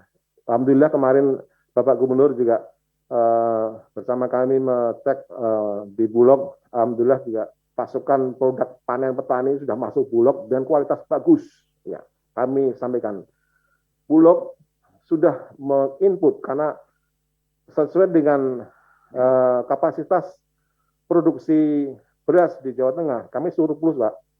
Itu 10%-nya harus diinput oleh Bulog. Kalau kami hitung 10% yang dari kapasitas produksi beras di Jawa Tengah ini sekitar 249.000 ton itu harus diinput oleh Bulog Jawa Tengah. Dan alhamdulillah bisa berjalan dengan baik. Kualitasnya bagus, simultan kerjasama dengan para petani sehingga kami yakini surplus produksi beras di Jawa Tengah ini bisa juga membantu untuk distribusinya secara nasional. Bapak Ibu, ini beberapa yang kami sampaikan, mungkin karena waktu terbatas, tapi ada Bu Is Safitri. Silakan Bu Is, Deputi Bank Indonesia Jawa Tengah, karena bicara ini 20 menit nggak mungkin cukup, tapi terima kasih waktu sudah diberikan kepada kami. Monggo Bu Is mungkin menambahkan sekilas apa yang sudah kami sinergikan dengan Bank Indonesia Jawa Tengah. Terima kasih. Silakan Bu Is. Ya, terima kasih Pak Bram. Yang kami hormati Bapak dan Ibu dari Tim Pengendalian Inflasi Daerah Aceh. Kami akan sangat singkat menambahkan apa yang telah disampaikan oleh rekan kami Pak Bram. Mungkin ada dua hal yang ingin kami tambahkan dalam penyampaian yang telah disampaikan sebelumnya, yaitu pertama, mungkin kita bisa ke slide 4. Pertama bahwa kami mencoba mengamati tantangan apa yang dilakukan, tantangan apa yang kami hadapi di Jawa Tengah. Itu dari penelitian atau pengamatan kami adalah pertama mungkin juga sama, nanti mungkin Bapak Ibu juga bisa menyampaikan bagaimana kondisi di Aceh. Pertama, lemahnya daya tawar petani akibat kurangnya kelembagaan petani. Kedua, fluktuasi harga yang disebabkan oleh ketidakstabilan pasokan. Dan ini juga tidak hanya ketika terjadi defisit, tapi juga ketika terjadi surplus. Misalnya ketika panen bawang putih yang terjadi ketika impor bawang putih justru baru masuk. Kemudian ada disparitas harga di tingkat petani dan konsumen. Kemudian belum adanya jaminan pasar tetap bagi petani.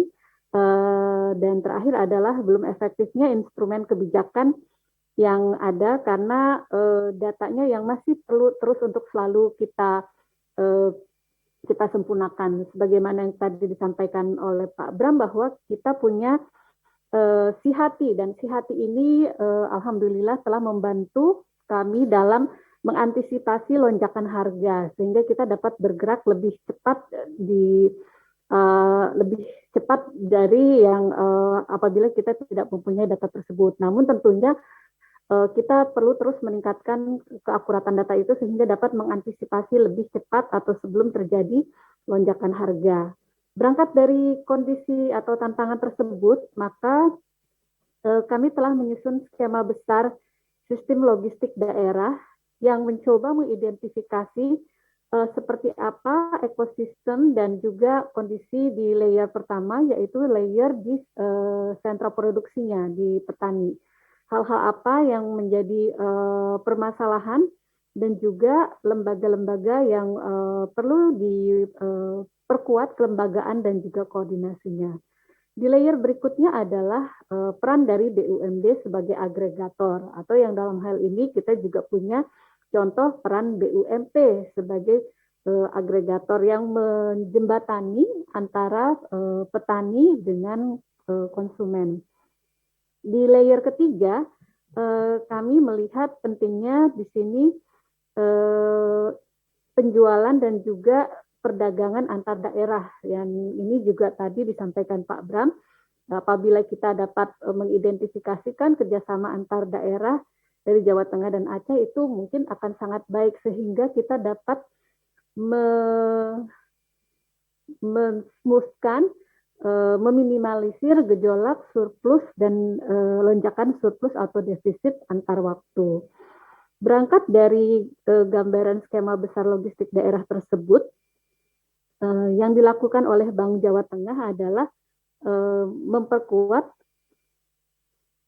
memperkuat koordinasi dari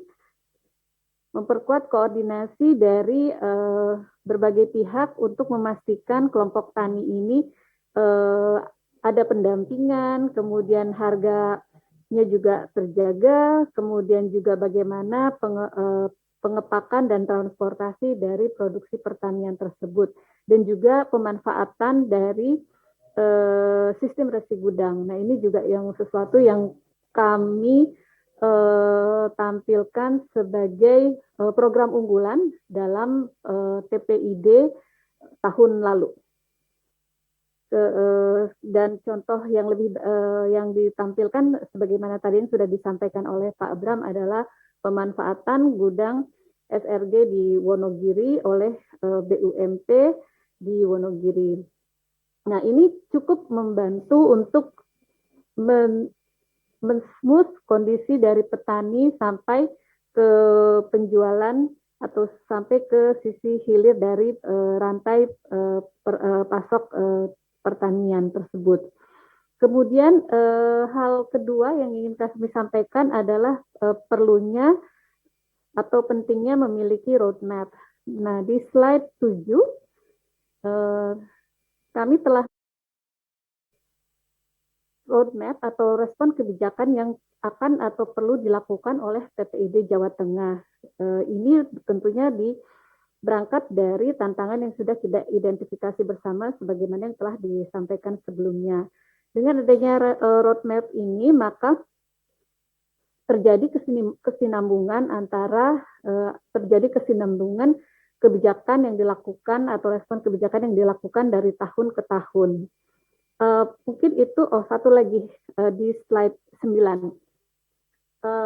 Selain dua hal tadi, yaitu mengenai kondisi atau tantangan di TPID yang dihadapi TPID Jawa Tengah dan juga perlunya roadmap, hal lain yang kami pelajari atau observasi dari pengalaman kami selama ini adalah perlunya koordinasi kuat dengan pemangku kebijakan di kabupaten kota. Dalam hal ini di Jawa Tengah, terutama kita dengan Surakarta, Kota Surakarta, dengan TPID Kota Kudus dan juga Kota Tegal, senantiasa aktif untuk menyampaikan dan juga melakukan respon kebijakan yang terkoordinasi, dikarenakan karakteristiknya yang karakteristik ekonominya, di mana untuk Surakarta yang merupakan kota perdagangan, demikian juga Kudus dan Tegal karena posisinya ada di jalur perdagangan, sehingga koordinasi antara provinsi dengan kabupaten kota ini menjadi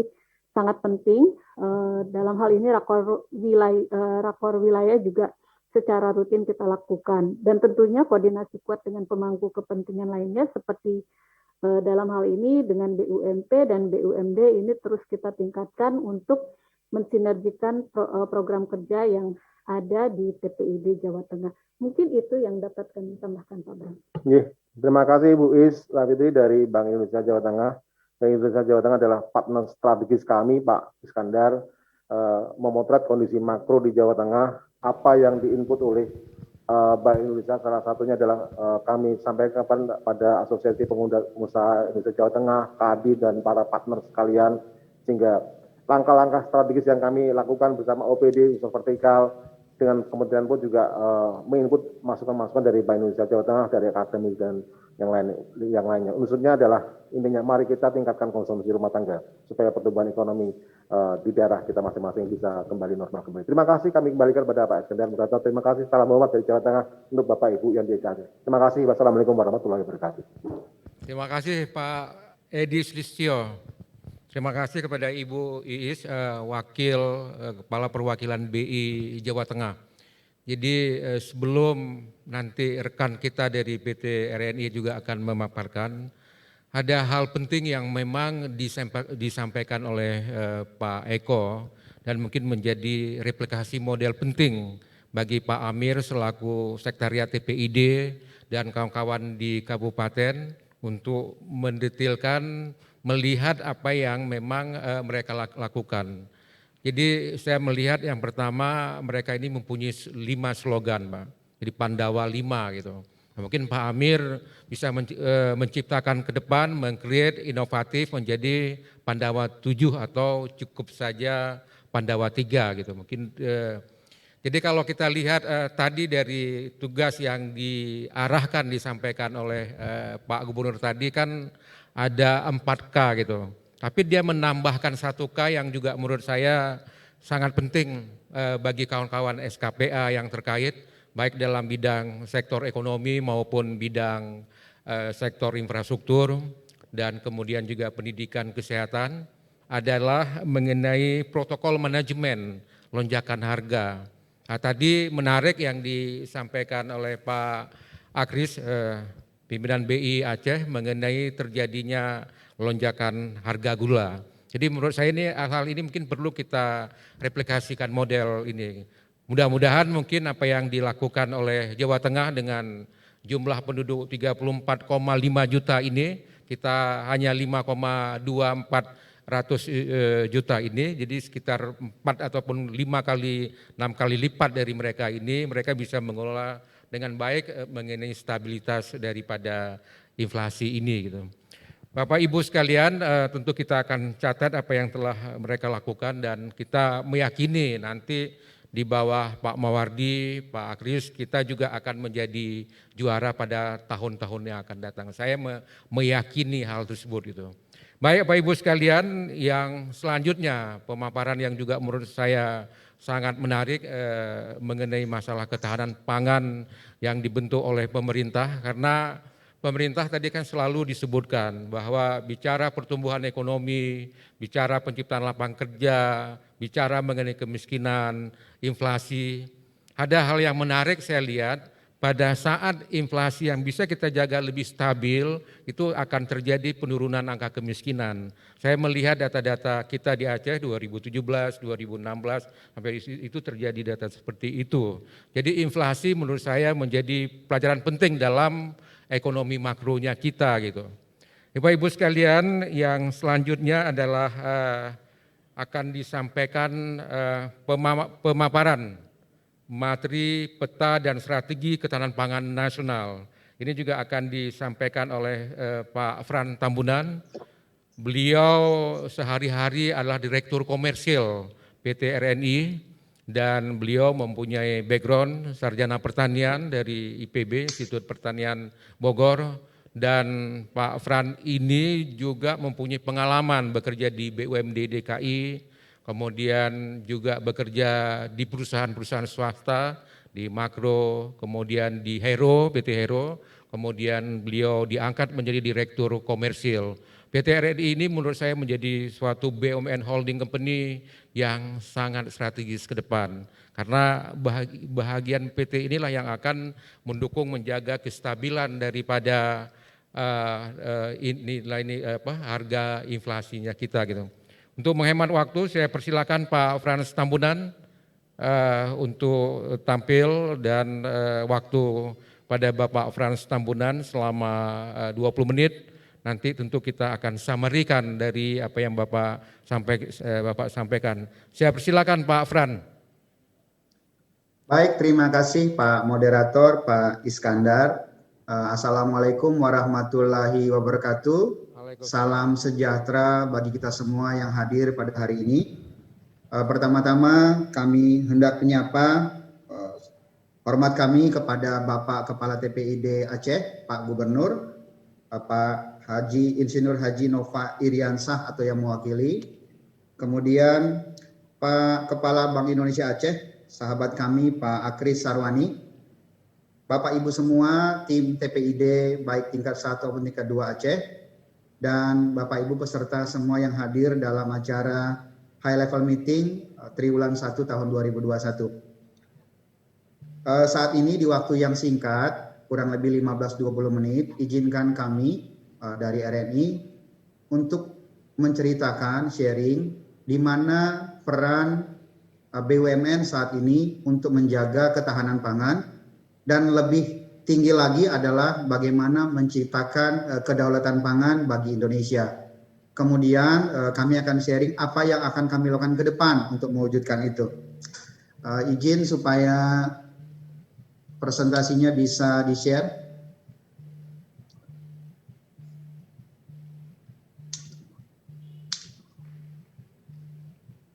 Next, Mas. Baik, ini perkenalan singkat tentang profil RNI Bapak Ibu semua.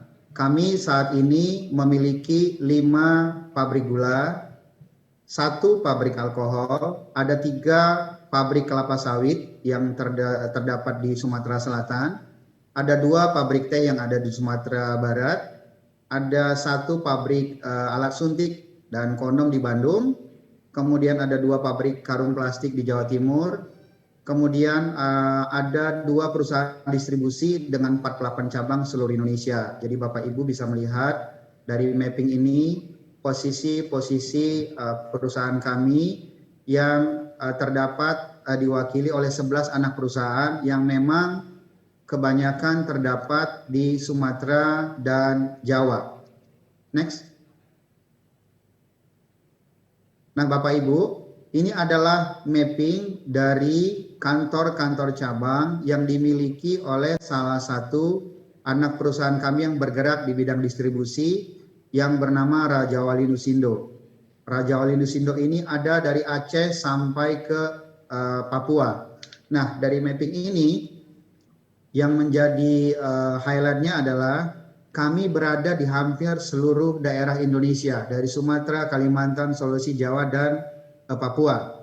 Dengan mapping kami punya ini, kami sekarang sedang mempetakan dengan teman-teman di Badan Ketahanan Pangan Kementan untuk bekerja sama dalam memobilisasi daerah mana yang defisit, daerah mana yang surplus. Kami akan bekerja sama dengan Kementan untuk membawa bahan-bahan pokok penting dari daerah yang surplus ke daerah yang defisit. Karena kami punya 48 cabang yang bisa menyalurkan ini langsung ke masyarakat. Next. Nah, Bapak Ibu, saat ini kami juga ditunjuk menjadi koordinator dari BUMN Klaster Pangan. Dalam BUMN Klaster Pangan ini ada teman-teman dari BUMN lainnya seperti Sangyang Sri yang bergerak di bidang perbenihan dan agribisnis pangan. Kemudian ada petani yang bergerak di bidang perbenihan, perberasan, dan sarana pertanian. Kemudian ada 2 BUMN yang bergerak di bidang perikanan, yaitu Perikanan Nusantara, Perinus, mereka bergerak di bidang penangkapan ikan, pengolahan ikan, dan storage. Kemudian ada Perikanan Indonesia yang bergerak di bidang budidaya ikan, layanan jasa pelabuhan, dan pengolahan ikan. Kemudian ada teman kami Berdikari yang fokus bisnisnya adalah di bidang peternakan, jadi sumber-sumber protein hewan seperti ayam, daging sapi, dan mereka sekarang juga sudah punya unit bisnis untuk pembibitan, yaitu DOC ayam. Kemudian ada berikutnya dari PT Garam yang bergerak di bidang off-taker garam dan pengolahan garam yang terletak di Sumeneb. Kemudian kami punya 2 teman yang bergerak di bidang distribusi dan trading. Pertama yaitu Perusahaan Perdagangan Indonesia, PPI, yang bergerak di bidang perdagangan internasional dan perdagangan dalam negeri. Kemudian yang terakhir BGR Logistik yang membantu kami untuk mensupport warehousing dan logistik untuk mobilisasi barangnya. Nah, jadi akan ada 9 BUMN yang bergabung dalam holding pangan. Nah, holding pangan sendiri kami informasikan sekarang dalam proses pembentukan yang targetnya akan dibentuk di triwulan 3 di tahun 2021 ini. Saat ini sebelum holding pangan terbentuk, kami menjadi koordinator dari semua teman-teman ini untuk melakukan program-program yang related dengan ketahanan pangan. Nah, pertanyaannya sudah sampai mana, sejauh mana peran-peran BUMN pangan saat ini untuk membantu pemerintah dan teman-teman di daerah untuk mewujudkan ketahanan pangan. Memang kalau kita lihat dari semua produk-produk yang dikuasai oleh Badan Usaha Milik Negara Pangan yang ada saat ini, dari yang 9 ini, kami saat ini hanya baru kuat di gula. Jadi gula RNI sendiri saat ini memproduksi 15% dari produksi gula nasional. Jadi setiap tahun kami rata-rata memproduksi kurang lebih 250.000 sampai 300.000 ton gula pasir untuk konsumsi nasional. Kemudian yang kedua, kami kuat di benih, yaitu lewat petani, mereka merepresent kurang lebih 25% market share benih padi yang lewat e-katalog dan Kementan. Selebihnya Bapak Ibu kami harus jujur bahwa penguasaan market share dari BUMN ini lainnya baik di garam, baik di daging, baik di ikan, baik di itu hortikultur, jagung, cabai, bawang yang selama ini kita tahu fluktuasi sekali, itu masih di bawah 1%. Ini yang menjadi PR kami pada saat pembentukan holding pangan, supaya dengan holding pangan ini BUMN bisa memberikan kontribusi yang lebih dalam hal produksi, kemudian membantu petani untuk meng-offtake hasil-hasil pertanian mereka, kemudian menyalurkannya ke seluruh Indonesia, sehingga baik availability maupun kestabilan harga itu bisa kita sama-sama capai. Next. Next, Mas. Next. Next. Next. Nah, Bapak Ibu, berhubung waktu yang singkat, jadi saya hanya meng-highlight beberapa presentasi yang penting untuk kita ketahui. Nah, kedepannya inilah yang akan kami kerjakan bersama 8 teman-teman BUMN pangan lainnya. Kami akan fokus di produk-produk pokok penting yang setiap tahun itu sangat mempengaruhi angka inflasi. Jadi kita lihat produk-produk yang menjadi fokus kami nanti ke depan adalah beras dan jagung, serta kedelai yang kita lihat juga gejolaknya cukup tinggi dalam beberapa waktu terakhir, yang nanti yang akan menjadi fokus bisnis dari teman-teman di Sangyang Sri dan Pertani. Kemudian kami akan fokus dalam pembibitan daging ayam, pembibitan DOC dan daging ayam dan daging sapi, yaitu lewat teman-teman kami di Berdikari. Kemudian kami di RNI sendiri akan fokus dalam produksi gula pasir dan tetes. Kemudian teman-teman kami di Perinus dan Perindo akan fokus dalam penyediaan bibit, pakan, budidaya, penangkapan, dan pengelolaan jasa pelabuhan. Saat ini juga kami turut terlibat dalam persiapan lumbung ikan nasional di Maluku yang rencananya di tahun 2003-2004 sudah bisa dioperasikan dengan tujuan menjadikan Maluku sebagai sumber ikan yang bisa didistribusikan ke seluruh Indonesia. Kemudian tambahan juga Sangyang Sri Pertani dan RNI juga sekarang terlibat dalam food estate yang ada di Kalimantan Tengah, di mana kami berperan sebagai off-taker dari padi atau gabah yang dihasilkan oleh petani di sana. Kemudian PT Garam akan tetap fokus pada industri garam. Saat ini yang menjadi kendala seperti kita ketahui adalah harga garam dari petambak-petambak garam kita itu tidak kompetitif dan kualitasnya itu underspec. Nah, sekarang kami lagi menjajaki daerah-daerah lain yang bisa menghasilkan garam dengan NaCl tinggi. Saat ini salah satu daerah yang menjadi target kami untuk bisa memproduksi adalah Nusa Tenggara Timur. Karena kita lihat Nusa Tenggara Timur itu punya iklim panas yang kurang lebih 8 bulan. Sedangkan kalau kita lihat sebagai sumber garam saat ini di Madura itu panasnya cuma 4 bulan. Jadi memang Nusa Tenggara Timur ini adalah daerah yang cocok untuk memproduksi garam yang kualitasnya kurang lebih mirip-mirip dengan garam import yang selama ini memenuhi pasar.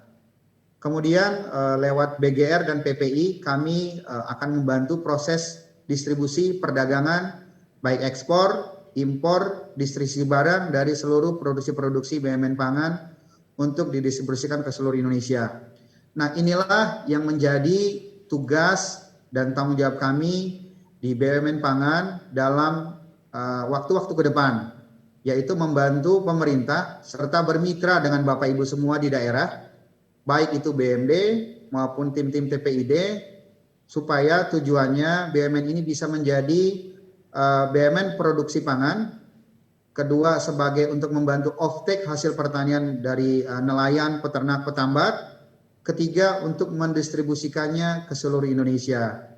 Nah, saat ini tentunya BUMN tidak bisa bekerja sendiri. Kami akan banyak bermitra dengan Bapak Ibu BUMD, Bapak Ibu TPID di setiap daerah. Nah, kalau kita tadi sudah mendengar sharing dari teman-teman di Jawa Tengah, bagaimana mereka memanfaatkan peran BUMD untuk membantu pemerintah dalam stabilisasi dan inflasi daerah, saya pikir itu menjadi contoh yang baik buat Aceh. Karena kebetulan sebelum saya di area ini saya juga ada di BUMN Pangan DKI. Jadi dalam kurun waktu 2015 sampai 2020 biasanya DKI Jakarta dan Jawa Tengah itu bergantian menjadi tim pengendali inflasi daerah terbaik di Jawa Bali. Dan memang kalau kita lihat berkaca dari apa yang dilakukan oleh DKI dan Jawa Tengah, mereka sangat bisa memanfaatkan peran badan usaha milik daerah mereka untuk membantu stabilisasi bahan-bahan pokok penting di daerah masing-masing. Nah, dengan adanya BUMN sekarang, kemudian pembentukan holding pangan, tentunya seharusnya sinergi baik tadi kerjasama antar daerah, distribusi, kami yakin ke depan akan menjadi lebih baik. Nah, kami nanti dalam program diskusi juga, nanti kita bisa mencari potensi-potensi kerjasama, baik TPID daerah, BMD dengan RNI dan teman-teman holding pangan, bagaimana nanti kita bisa membantu teman-teman di daerah untuk mendistribusikan bahan pokok penting ini. Nah, yang kami kerjakan sebagai penutup untuk membantu pemerintah, next Mas, next. Ya. Saat ini sesuai tadi yang juga sudah dibicarakan sebelumnya, bahwa biasanya memang di bulan-bulan April, Mei menjelang hari raya puasa dan Ramadan, harga gula mengalami kenaikan. Tapi sebenarnya Bapak Ibu semua, kenaikan harga gula sebenarnya tidak dipengaruhi oleh Ramadan atau Lebaran. Yang paling mempengaruhi adalah memang musim giling tebu untuk memproduksi gula di Indonesia itu hanya berlangsung 5-6 bulan, yang biasanya berlangsung dari bulan Juni sampai November. Juni, November, pasti gula itu tersedia dalam jumlah yang cukup dan harganya stabil. Sesudah itu adalah musim off untuk giling tebu. Itu sebabnya biasanya di awal tahun, pertengahan tahun, gula mengalami kenaikan. Nah, lesson learn-nya sebenarnya pola-pola siklus yang terjadi di gula ini kurang lebih mirip dengan bahan pokok penting lainnya seperti jagung, cabai, kemudian beras, yang itu selalu siklusnya itu berulang setiap tahun. Nah, sebenarnya kunci kita di TPID adalah belajar dari siklus tahunan itu. Kita tahu di mana masa peak season-nya, di mana masa low season-nya. Di saat masa peak season, kita harus menyetok sebagian dari produk-produk tadi untuk dibawa ke masa low season atau masa paceklik. Sehingga di masa paceklik tersebut kita bisa tetap menjaga kestabilan produk-produknya. Nah, dalam case gula ini memang kebetulan produksi Indonesia masih kurang. Kita masih impor sebagian besar gula dari luar. Itu sebabnya kami mendapat penugasan tahun ini untuk mengimpor 75.000 ton gula kristal putih konsumsi yang kami siap distribusikan di bulan April dan Mei ini, termasuk salah satunya ke Aceh. Jadi saat ini kemarin sudah tiba di Jakarta sebagian, nah sebagian lagi akan tiba nanti di Surabaya dan Medan. Di alokasi kami juga nanti sudah ada schedule untuk pendistribusian ke Aceh yang akan kami distribusikan melalui anak perusahaan kami, Raja Wali Nusindo. Harapan kami nanti distribusi gula ini nanti akan membantu Aceh juga untuk mengamankan pasokan dan harga gula menjelang puasa dan Lebaran tahun 2020. Demikian mungkin Pak Iskandar dan Bapak Ibu semua apa yang bisa kami sharingkan hari ini. Ke depan saya pikir kita akan banyak potensi-potensi kerjasama yang akan kita kerjakan bersama supaya tadi target ketahanan pangan, kemudian kedaulatan pangan, itu kita bisa capai bersama. Kalau ketahanan pangan kita berbicara tentang availability, mau sumbernya dari import, mau sumbernya dari lokal tidak masalah. Nah, yang satu lagi yang mau kita wujudkan ke depan adalah kedaulatan pangan, di mana sumber-sumber bahan pokok penting lainnya itu kita sudah dapatkan dari produksi sendiri, dari hasil anak-anak bangsa tanpa harus melakukan impor. Dan produk-produk yang bisa kita lakukan itu gula punya potensi, beras sangat bisa, daging ayam sangat bisa, daging sapi butuh waktu yang panjang. Nah, itu yang kami mapping supaya nanti ke depan angka-angka impor kita bisa berkurang setiap tahunnya. Demikian dari kami, nanti kita bisa lanjutkan dalam sesi diskusi. Sebagai penutup kami ucapkan terima kasih. Assalamualaikum warahmatullahi wabarakatuh. Waalaikumsalam. Terima kasih Pak Frans Tambunan, beliau the real man, Direktur Komersial PT RNI. Jadi tadi beliau ada menjelaskan sedikit mengenai holding. Jadi ada 8 BUMN yang akan bersatu mulai dari hulu upstream sampai ke downstream. Menurut saya ini menjadi penting dan nanti kepada Pak Pimpinan BI kita minta sharing juga nomor HP beliau untuk kita share kepada kawan-kawan BUMD se-kabupaten kota yang ada di Aceh untuk kita lakukan kerja sama. Jadi kalau bicara tadi kelihatan sekali bahwa mereka memfokuskan mengenai sektor utama di dalam bidang sektor pertanian. Nah, sebagai contoh ketika bicara gula, sebenarnya kita juga Aceh ini mempunyai potensi besar untuk penanaman tebu yang ada di wilayah tengah ini. Tapi sayang memang hingga hari ini investor yang rencananya melakukan realisasi investasi pembangunan pabrik gula di Kabupaten Aceh Tengah ini belum berjalan. Namun demikian kita ketika bicara tadi masa-masa peak season dari panen maupun juga masa penceklik, Pak Arief dari PT Pertagas Arun ini sudah mendirikan satu cold storage dari hasil dari di proses di Arun ini yang diharapkan nanti semua yang ada potensi perikanan kita ini dijoin dengan Perindo tadi, BUMN Rajawali ini untuk menjaga kestabilan harga yang mudah-mudahan ini bisa direalisasikan pada awal Januari 2021. Jadi kita juga bergerak kepada arah hilirisasi tentunya. Jadi menurut saya ini menjadi kunci tentu BUMD, BUMN menjadi bagian penting untuk bicara mengenai kesinambungan dari kegiatan on farm di usaha tani ini untuk mendukung di bagian hulu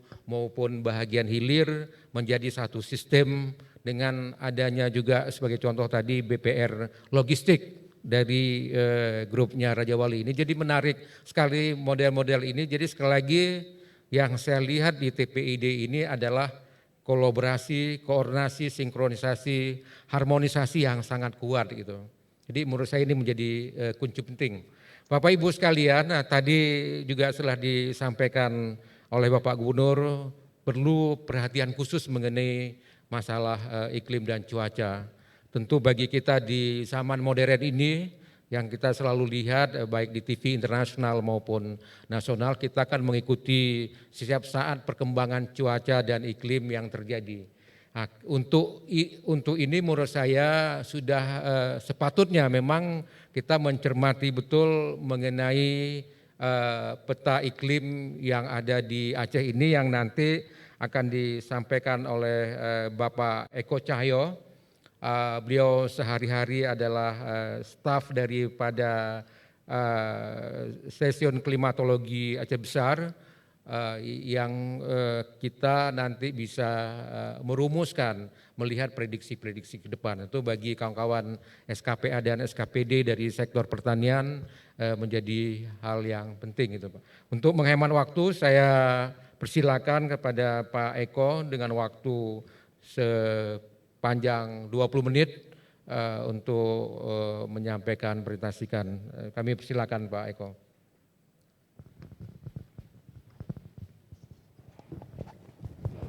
Baik, Assalamualaikum warahmatullahi wabarakatuh.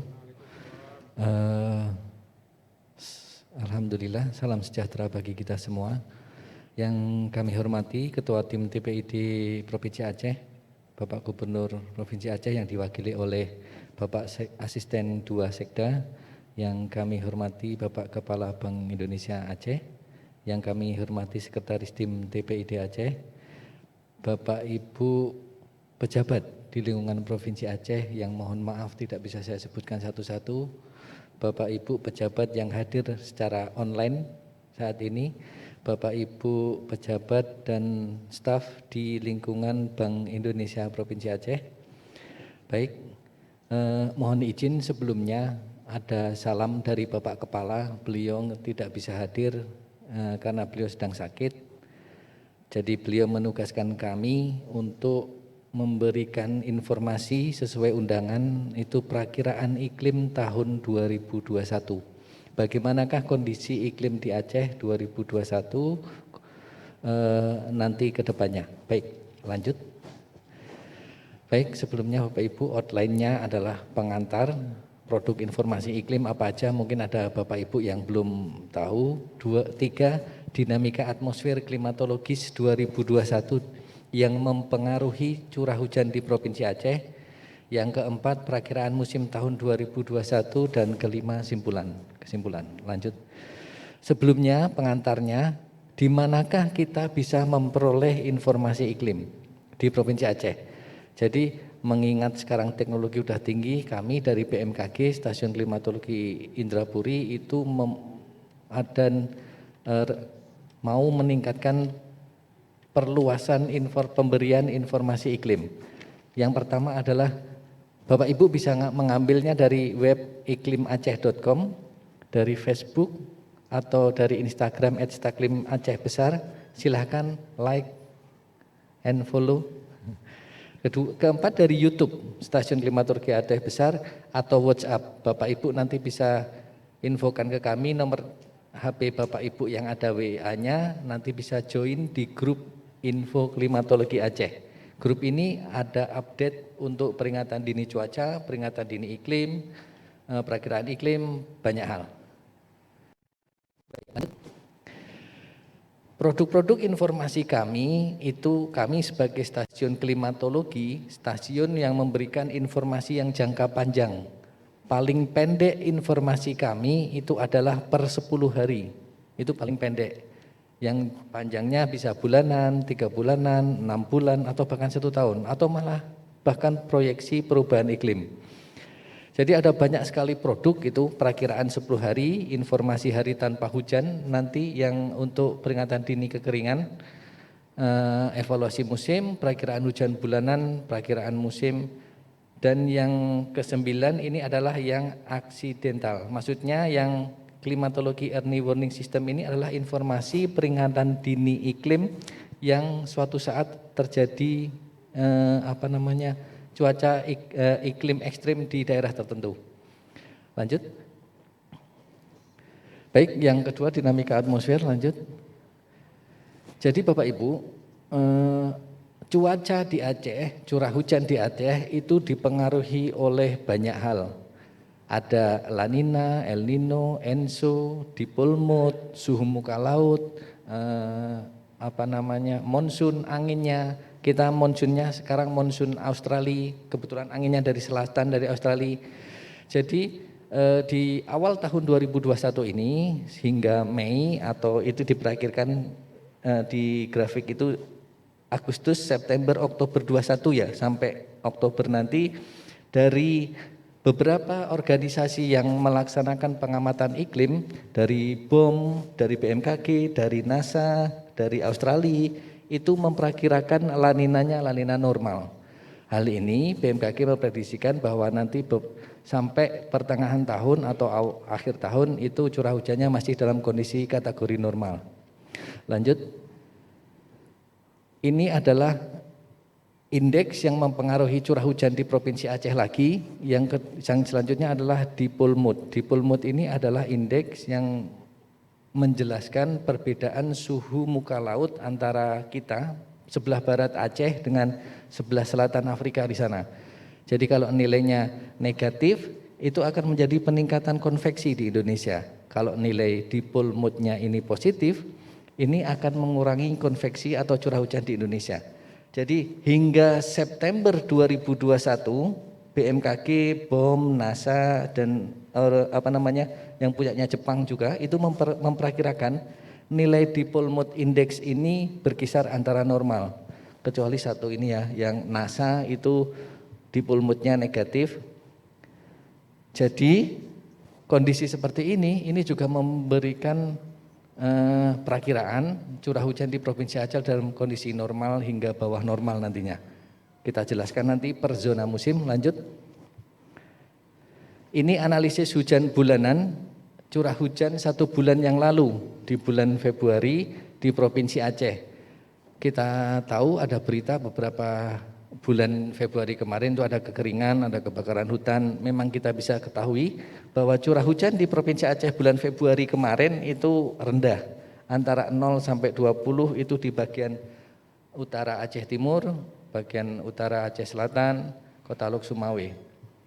Dan distribusi curah hujan hingga dasarian 2 Maret kemarin, tanggal 20 Maret kemarin itu juga masih rendah. Dan ternyata di Maret dasarian ketiga curah hujannya tinggi, sampai banjir di beberapa tempat informasi kemarin ya. Baik, lanjut. Lanjut lagi, sama aja. Ya, ini adalah perakiraan curah hujan 4 bulan ke depan. Izin Bapak Ibu, yang April itu sedikit saya lingkari, kami lingkari di atas, itu curah hujannya dalam kategori rendah, 21 sampai 50 pada kumulatif 1 bulan, jumlah curah hujan dalam 1 bulan. Kategori rendah itu di bulan April diperkirakan di Kota Lok Sumawe, Aceh Utara bagian utara, dan Aceh Timur bagian utara. Yang perlu kewaspadaan ya. Jadi untuk yang April, untuk yang Mei masih, untuk yang Mei kebetulan tidak kami warning, tidak kami beri peringatan karena curah hujannya masih berkisar normal, tinggi, mencukupi. Yang selanjutnya adalah di bulan Juli. Di bulan Juli perakiraan curah hujan rendah itu terjadi di Aceh Besar bagian timur, Pidi bagian utara. Curah hujannya rendah, 21 sampai 50 dalam 1 bulan. Karena memang sudah memasuki musim kemarau ya. Untuk yang Juni masih di pantai utara Aceh juga, curah hujannya rendah, itu terjadi antara 51 sampai 100 itu di Banda Aceh, Aceh Besar, Pidi, Pidi Jaya, Biren, Bener Meriah. Secara umum pantai barat Aceh, Nagan Raya, Aceh Jaya, Aceh Selatan ke selatan itu curah hujannya tinggi. Karena memang daerah-daerah tersebut adalah daerah, kalau di kami namanya istilahnya daerah tangkapan hujan. Daerah yang curah hujan dalam 10 harinya itu pasti ada curah hujan di sana. Lanjut. Ini perakiraan awal musim kemarau 2021 kemarin, nanti kita bahas per zona musim. Jadi di kami di BMKG itu untuk perakiraan panjang, perakiraan musim itu kami mengelompokkan daerah-daerah di Provinsi Aceh sesuai dengan pola curah hujannya. Daerah-daerah yang mempunyai pola curah hujan yang mirip kami kelompokkan. Di Aceh setelah dianalisis itu ada 5 zona musim. Zona 1 itu seperti Bapak Ibu bisa lihat, zona 2, zona 3, zona 4 dan zona 5. Zona 4 itu di daerah tengah. Ternyata daerah zona 1, 2 dan 3 curah hujan awal musim kemaraunya sudah terjadi.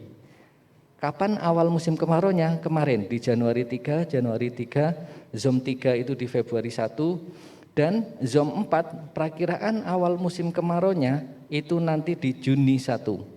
Jadi perlu waspada ini nanti di daerah zona 4, daerah Aceh Tengah, Bener Meriah, bagian utara Nagan Raya, itu curah hujan rendah itu nanti di bulan Juni dasarian 1. Maksudnya dasarian 1 itu adalah tanggal 1 sampai tanggal 10. Dasarian 2 tanggal 11 sampai tanggal 20, dasarian 3 itu tanggal 20 sampai akhir bulan. Oke, lanjut. Kita bahas per zona musim. Ini adalah zona 1. Zona 1 itu daerahnya di mana saja? Kota Sabang, Banda Aceh, bagian utara, Aceh Besar. Perakiraannya kita bisa lihat dari grafik itu, yang grafik batang itu grafik perakiraan curah hujan per 10 hari. Januari 1, 2, 3 ya Bapak Ibu. Untuk yang grafik garis itu adalah grafik rata-ratanya. Normalnya kebiasaan curah hujan di daerah itu yang grafik. Yang garis 50 warna merah mendatar itu adalah grafik batasan curah hujan mampu batasan curah hujan mampu tanaman mampu curah hujannya itu sesuai.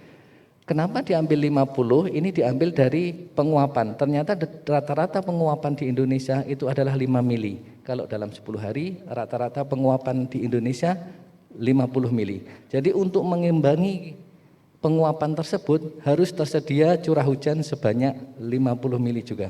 Itulah batasannya. peringatannya itu dari grafik. Untuk zona musim 1 perakiraannya itu bawah normal di akhir tahun.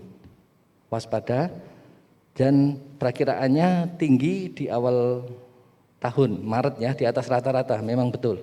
Dan Juni, Juli masih di atas rata-rata. Ketersediaan airnya cukup. Ini yang untuk jam 1, untuk jam 2 lanjut.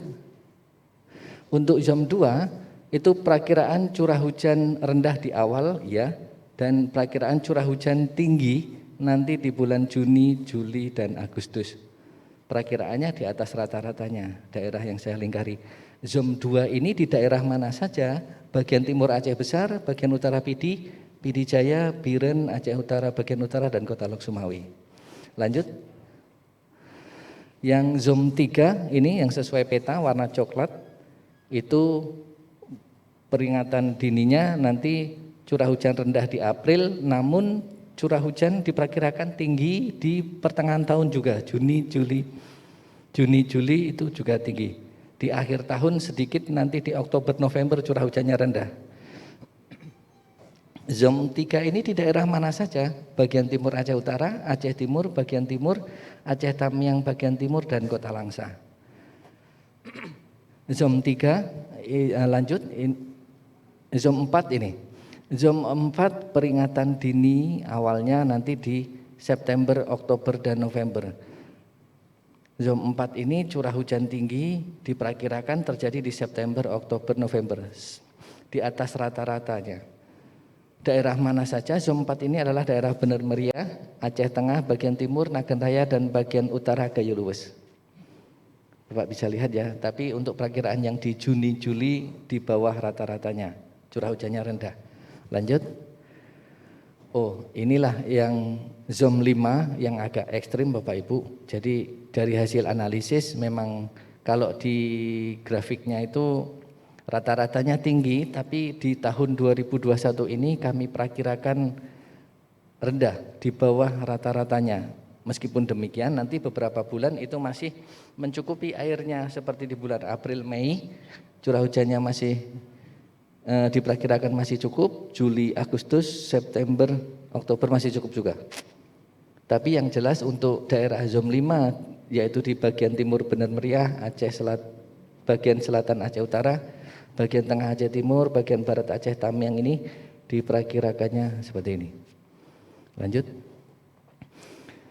Ini kalau tadi perakiraan daerah yang bisa diketahui kapan musim kemarau, kapan musim hujan. Kalau yang sekarang daerah pantai barat inilah perakiraan yang non zona musim. Jadi tidak bisa dihitung, tidak bisa ditentukan kapan musim kemarau, kapan musim hujannya. Curah hujan di daerah pantai barat ini dalam 10 hari itu di atas 50 mm. Oleh karena itu kami memperkirakan curah hujan di daerah non-zon ini, daerah pantai barat Aceh ini adalah jumlah kumulatif curah hujannya. Lanjut. Kesimpulannya, oke, Bapak Ibu izin, prediksi dinamika atmosfer El Nino dan La Nina, suhu muka laut dan yang mempengaruhi curah hujan di tahun 2001 diperkirakan bawah normal hingga normal. Nomor 2, waspada daerah zon 5 tadi ya, bagian timur Bener Meriah, bagian selatan Aceh Utara, bagian tengah Aceh Timur, hingga bagian timur Gayo Luwes diperkirakan di bawah normal. Secara umum perakiraan curah hujan dahsyaran 10 hari tahun 2021 berkisar atas nomor di bulan Juni, Juli, dan Agustus. Dari seperti tadi juga sudah disampaikan bahwa salah satu komoditas yang mempengaruhi inflasi itu kan ikan tongkol. Kebetulan kami juga kemarin diminta dari rata-rata gelombang laut 5 tahun terakhir di wilayah Provinsi Aceh, gelombang laut tinggi biasa terjadi di bulan Juni, Juli. Kita lihat nanti videonya, semoga bisa diputar. Yang nomor 5, sebagai catatan Bapak Ibu, kami melakukan perakiraan iklim. Semakin jauh perakiraan iklim, semakin tinggi errornya. Tingkat kesalahannya semakin tinggi. Oleh karena itu, nanti di setiap bulan kami update terus gimana kondisinya. Jangan-jangan nanti El Nino, La Nina atau dipole mode-nya berubah, Makanya curah hujan di Aceh bisa nambah atau bisa kurang. Oleh karena itu silakan Bapak Ibu bisa update informasi BMKG itu di situs kami iklimaceh.com atau via WA atau via Facebook atau malah YouTube. Seperti itu. Oke, terima kasih atas perhatiannya. Bisa lanjut di 2 slide berikutnya. Izin menginformasi sebelumnya. Kalau yang tadi kami informasi informasi iklim jangka panjang, ini adalah produk baru dari BMKG. Namanya BMKG Signature. Bisa Bapak Ibu buka di web. BMKG Signature ini hasil kolaborasi dengan PU juga. Ini adalah informasi curah hujan tinggi, curah hujan ekstrim berbasiskan dampak. Kecamatannya di mana saja, dampaknya seperti apa, penanganannya nanti seperti apa. Bapak Ibu bisa lihat di signatur.bmkg.go.id. Bisa. Lanjut. Bisa diputar. Ini adalah rata-rata gelombang signifikan di Provinsi Aceh 5 tahun terakhir. Bisa di play mungkin. Baik, ada itu play. Geser mouse.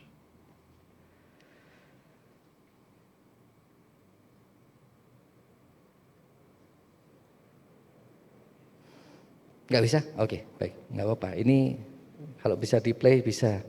Jadi untuk gelombang di Provinsi Aceh biasanya dari rata-rata tinggi di bulan Juni dan Juli.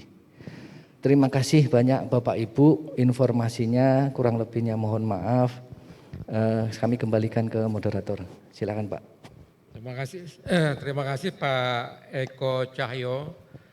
Beliau secara komprehensif dan sangat teknis telah menyampaikan informasi peta iklim dan cuaca Aceh tahun 2021. Nah, tentu nanti bahan ini perlu sangat kita distribusikan kepada kawan-kawan Dinas Pertanian dan Perkebunan, kemudian Dinas Perikanan Kelautan, Dinas Perhubungan, Dinas PUPR, kemudian juga kepada Dinas Pengairan. Ini sangat perlu data ini gitu. Tentu bagi kawan-kawan yang saya kebetulan beruntung pernah belajar 1 semester ilmu klimatologi. Jadi memang yang kita pelajari mungkin 30 tahun yang lalu atau 20 tahun yang lalu terakibat perubahan iklim yang demikian mendasar hingga sekarang, tentu akan ada banyak perubahan-perubahan yang penting yang menurut saya perlu dicermati. Tapi alhamdulillah dari peramalan yang dibuat ataupun forecasting yang dibuat oleh Pak Eko tadi, bahwa menunjukkan keadaan cuaca iklim kita ini lebih kepada arah yang normal maupun kurang sedikit. Ini menjadi penting catatan kita walaupun mengenai pengaruh El Nino maupun El Nino ini gitu. Jadi baik Bapak Ibu sekalian, kita sekarang ini sudah 3 pemapar, 3 materi yang menurut saya sangat menarik apa yang telah disampaikan. Kemudian tentu tibalah pada kita semuanya baik secara online maupun offline untuk melakukan pertanyaan-pertanyaan. Yang sebelumnya bagi kawan-kawan yang saya menerima WhatsApp untuk pertanyaan yang bersifat offline barusan dari TPID dari Kabupaten Aceh Barat. Ini ditujukan kepada Pak Fran nih Pak. Jadi pertanyaannya Pak Fran, apa saja perusahaan under RNI ini yang sudah beroperasi di Aceh? Dan gimana performanya dan terutama menyangkut perikanan Pak. Nah, jadi beliau ini TPID Aceh Barat Melaboh fokus betul dengan RNI kaitannya dengan perikanan. Mungkin Pak Fran bisa menjawab pertanyaan kawan-kawan dari TPID Kabupaten Aceh Barat, dalam hal ini Kepala Biro Ekonomi Aceh Barat. Saya persilakan Pak Fran. Baik, langsung ya Pak. Ya. Baik, terima kasih Pak Iskandar. Jadi menjelaskan saat ini kalau di anak perusahaan RNI sendiri yang sudah ada di Aceh, hanya ada Raja Wali Nusindo Pak, perusahaan distributor yang ada di Banda Aceh. Tapi kalau kita bicara tentang klaster pangan, sepengetahuan saya juga ada Perinus dan Perindo yang melakukan operasi di Aceh Pak.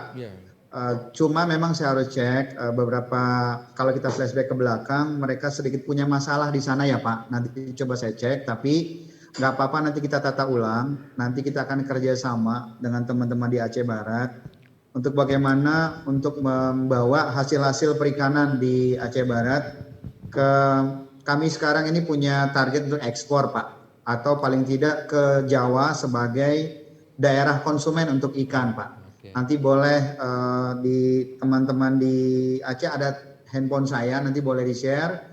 Kita nanti bisa komunikasi dan diskusi Pak mengenai perikanan pertama. Kedua, lewat Raja Wali Nusindo untuk distribusi bahan pokok penting. Memang Raja Wali Nusindo ini agak unik, kekuatannya ada dua Pak. Pertama itu di healthcare, jadi kami ini besar juga di healthcare, alat kesehatan. Kedua nanti juga di bahan pokok penting. Nah, yang saya sampaikan tadi di bulan April kami juga akan mulai distribusi gula untuk dalam rangka stabilisasi persiapan Ramadan dan Lebaran Pak Iskandar. Demikian Pak. Baik Pak Frans, terima kasih banyak infonya. Jangan lupa nanti sharing nomor HP Bapak yang juga memang ditunggu oleh kawan-kawan tadi Pak. Memang Perindo ini juga selama ini juga cukup aktif terutama di Sabang. Bapak dan Ibu sekalian yang berhadir secara offline, saya juga mendapatkan WhatsApp lagi dari Bapak Kepala Perwakilan BI Lok Semawe, Bapak Yukon Afrinaldo. Beliau juga ingin memberikan tanggapan maupun pertanyaan. Silakan Pak Yukon.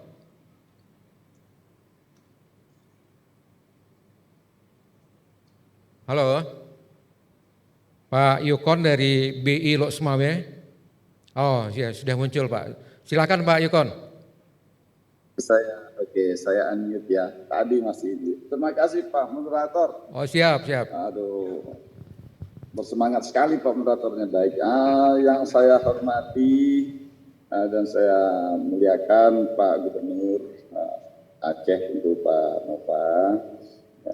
Yang saya banggakan, saya sayangi senior saya Pak Agris, Kepala BI Provinsi Aceh, Bapak-bapak, Ibu semua pimpinan wilayah Aceh, Bupati, Wali Kota, Sekda dan mewakili, dan tentu narasumber yang keren-keren. Terima kasih, saya berusaha terus menyimak apa yang disampaikan, namun saya ingin fokus ke Pak Frans nih. Nah, gini Pak Moderator, Pak Frans, ketemu lagi kita Pak Frans. Ini ya, saya yakin ini ada menjadi aspirasi. Tadi juga disampaikan barusan tentang perikanan. Nah, kami kembali perikanan lagi di Pak Frans.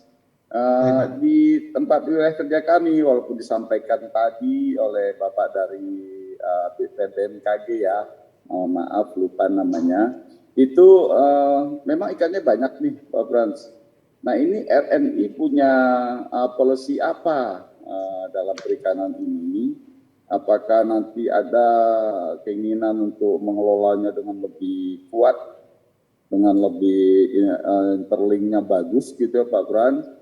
Terus yang kedua, menurut Bapak, hal-hal apa yang harus kami perhatikan baik dari kami Bank Indonesia maupun dari government-nya, dari pemerintah daerah agar kemandirian kita di bidang ini bisa terbangun dengan sistematis. Nah, tentu memperhatikan kondisi kami masing-masing di daerah nih Pak, kekhasan, keunikan, tantangan yang harus kami lewati agar kemandirian sektor perikanan lah minimal ini dapat kami kelola dengan lebih baik lagi ke depan.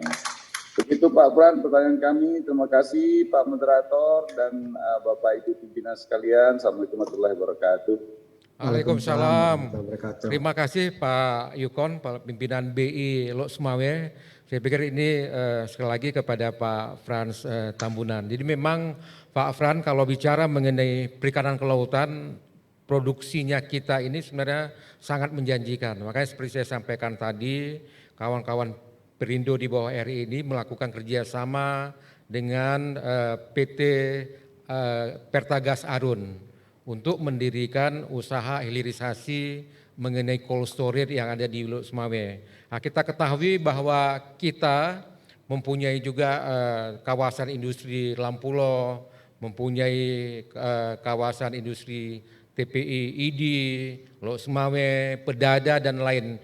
Yang menurut saya ini menjadi sangat penting untuk mungkin ke depan dilakukan suatu kerjasama. Mungkin untuk menghemat waktu saya persilakan Pak Fran mungkin bisa menambahkan pertanyaan dan informasi yang disampaikan oleh Bapak Pimpinan BI Hulu Semawe. Saya persilakan Pak Fran. Baik, terima kasih Pak Iskandar dan Pak Yukon dari BI Hulu Semawe. Jadi mengenai perikanan Pak, dari ini mungkin hampir sama dengan produk-produk lainnya. Kalau kita mau menjaga baik dari produksi sampai hilirisasi ke konsumen, ada beberapa poin yang menurut saya harus kita benahi bersama-sama. Pertama itu adalah jenis ikan dan kualitasnya yang sesuai dengan market atau konsumen Pak. Nah ini memang menjadi seringkali dilema antara kita BUMN atau BMD yang diminta menjadi off-taker.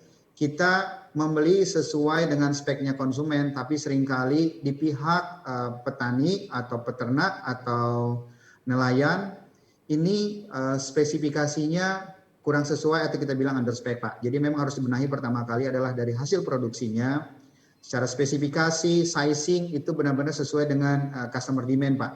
Kalau itu sudah dipenuhi, maka yang berikutnya kita jaga adalah penyimpanan seperti Bapak sampaikan. Kita menyimpan di storage dengan suhu yang sesuai dengan ikan, rata-rata umumnya memang di suhu frozen Pak. Kemudian kita menjaga rantai dingin, kemudian yang paling penting adalah kita tahu marketnya. Nah kita harus sama-sama bagi tugas Pak. Teman-teman di Aceh adalah menyediakan ikan dengan jenis dan spesifikasi yang baik. Kemudian tadi dibantu Arun sudah ada storage untuk menyimpan di sana. Nah kami dari BUMN nanti untuk bantu untuk marketingnya Pak. Marketing ini ada dua, baik bisa untuk domestik, kemudian target kami adalah untuk ekspor. Jadi komoditas ikan kita seperti tuna, cakalang, tongkol itu adalah produk-produk ikan yang memang selama ini banyak diekspor rata-rata oleh perusahaan ikan swasta yang memang sudah punya teknologi. Rata-rata mereka sudah punya kapal untuk frozen on board dan sebagainya. Nah tugas kami di BUMN adalah mempunyai nilai competitiveness yang sama dengan mereka. Kita harus punya daya alat simpan yang kompetitif dengan mereka. Sehingga tadi seluruh rantai dari teman-teman di daerah, nelayan yang punya produk, sampai ke penyimpanan, sampai market, itu semuanya tertata baik Pak. Jadi kita sama-sama punya tugas, Bapak di produksi, spesifikasi, nanti kami akan bantu untuk off-take dan marketingnya Pak. Demikian Pak Iskandar dan Pak Yukon dari BI Hulu Semawe. Terima kasih. Ya, terima kasih Pak Fran. Saya pikir sudah menjawab semua apa yang ditanyakan oleh Bapak Yukon tadi. Baik Bapak Ibu sekalian, bahwa di hadapan kita juga semua ini hadir para pakar, para kepala SKPA maupun juga semua pihak yang mungkin ada ingin menanyakan kepada tiga narasumber. Saya persilakan Bapak Ibu sekalian gitu. Mungkin Ibu Cut Usaimah, Kepala Dinas Pertanian dan Perkebunan Aceh. Ada lagi Bapak Ibu sekalian? Saya persilakan dulu kepada Ibu Cut Usaimah. Silakan Bu. Terima kasih Pak. Assalamualaikum warahmatullahi wabarakatuh. Waalaikumsalam. Saya menarik Pak, kalau bagi saya ya, dari lingkup saya Dinas Pertanian dan Perkebunan Aceh, inflasi ini terkait dengan ketersediaan barang dan juga berkaitan erat dengan harga. Mungkin yang pertama ya ingin saya tanyakan kepada tim TPID Jawa Tengah. Saya menarik dengan apa yang telah dilakukan Jawa Tengah hari ini adalah mencegah jatuhnya harga untuk stabilan harga itu melalui skema SRG. Nah itu mungkin karena kalau di Aceh Pak, kami ini kalau harganya tinggi itu biasanya berada di sekitaran mendekati Ramadan, kemudian juga Idul Fitri dan juga Idul Adha.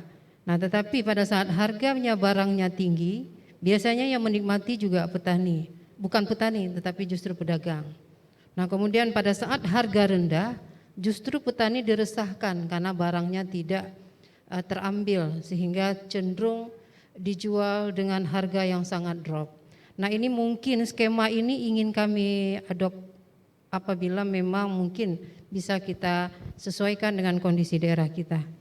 Nah, kemudian Pak Frans, saya menarik Pak, salah satu upaya kita mungkin dalam rangka stabilitas harga ini adalah adanya kerjasama BUMN dengan Gapoktan seperti yang telah dilakukan oleh Jawa Tengah. Kira-kira mungkin nggak Pak, Bapak melakukan kerjasama dengan Gapoktan, kami akan memfasilitasi.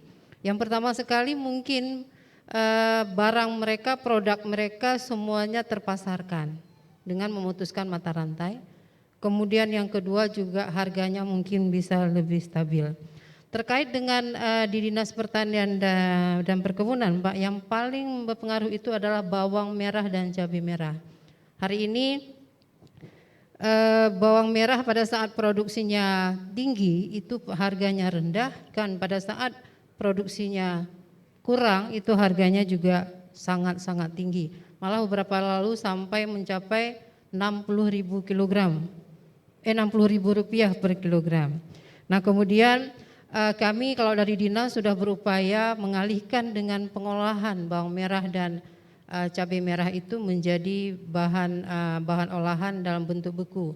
Tetapi hari ini Pak, masyarakat Aceh masih sangat menyukai bahan baku ini dalam bentuk barang segar.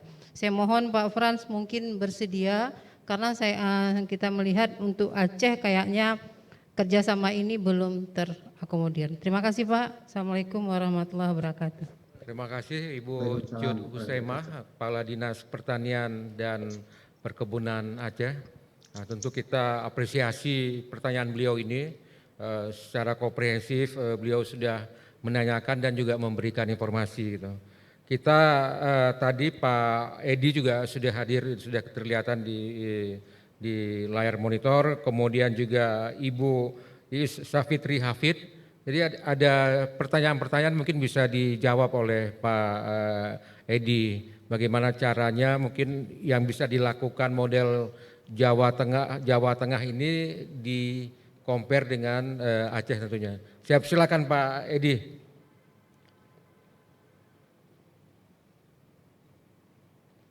Ayo Pak Edi, lanjut. Ya, terima kasih. Ucut dari Kepala Dinas Pertanian dan Perkebunan Aceh. Apa yang kami sampaikan SRG ini dengan tadi skema melalui penguatan bisnis di badan usaha milik petani ini juga kami lakukan di tempat-tempat kami yang punya SRG di tempat yang lain. Jadi konstruksinya SRG ini adalah bagaimana kita bisa melindungi harga di tingkat petani. Konstruksi pertama ini yang kita harus bangun. Jadi betul yang disampaikan oleh Bu Cut tadi, jangan sampai nanti panen itu kemudian panen berlimpah harganya jatuh. Ya. Nah inilah yang SRG yang dibangun oleh salah satu BUMP kami. BUMP kami tidak hanya di Wonogiri, di tempat lain kami juga ada.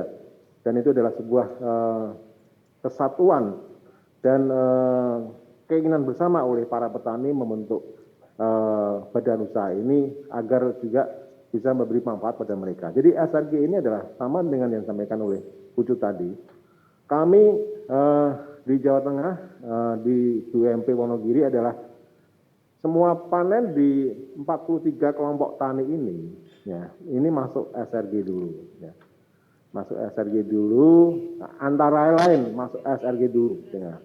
Kalau memang produksinya bagus bisa diserap oleh langsung oleh pasar pun juga mekanismenya bisa melalui mekanisme e-commerce dan sebagainya juga dilakukan oleh BUMP petani.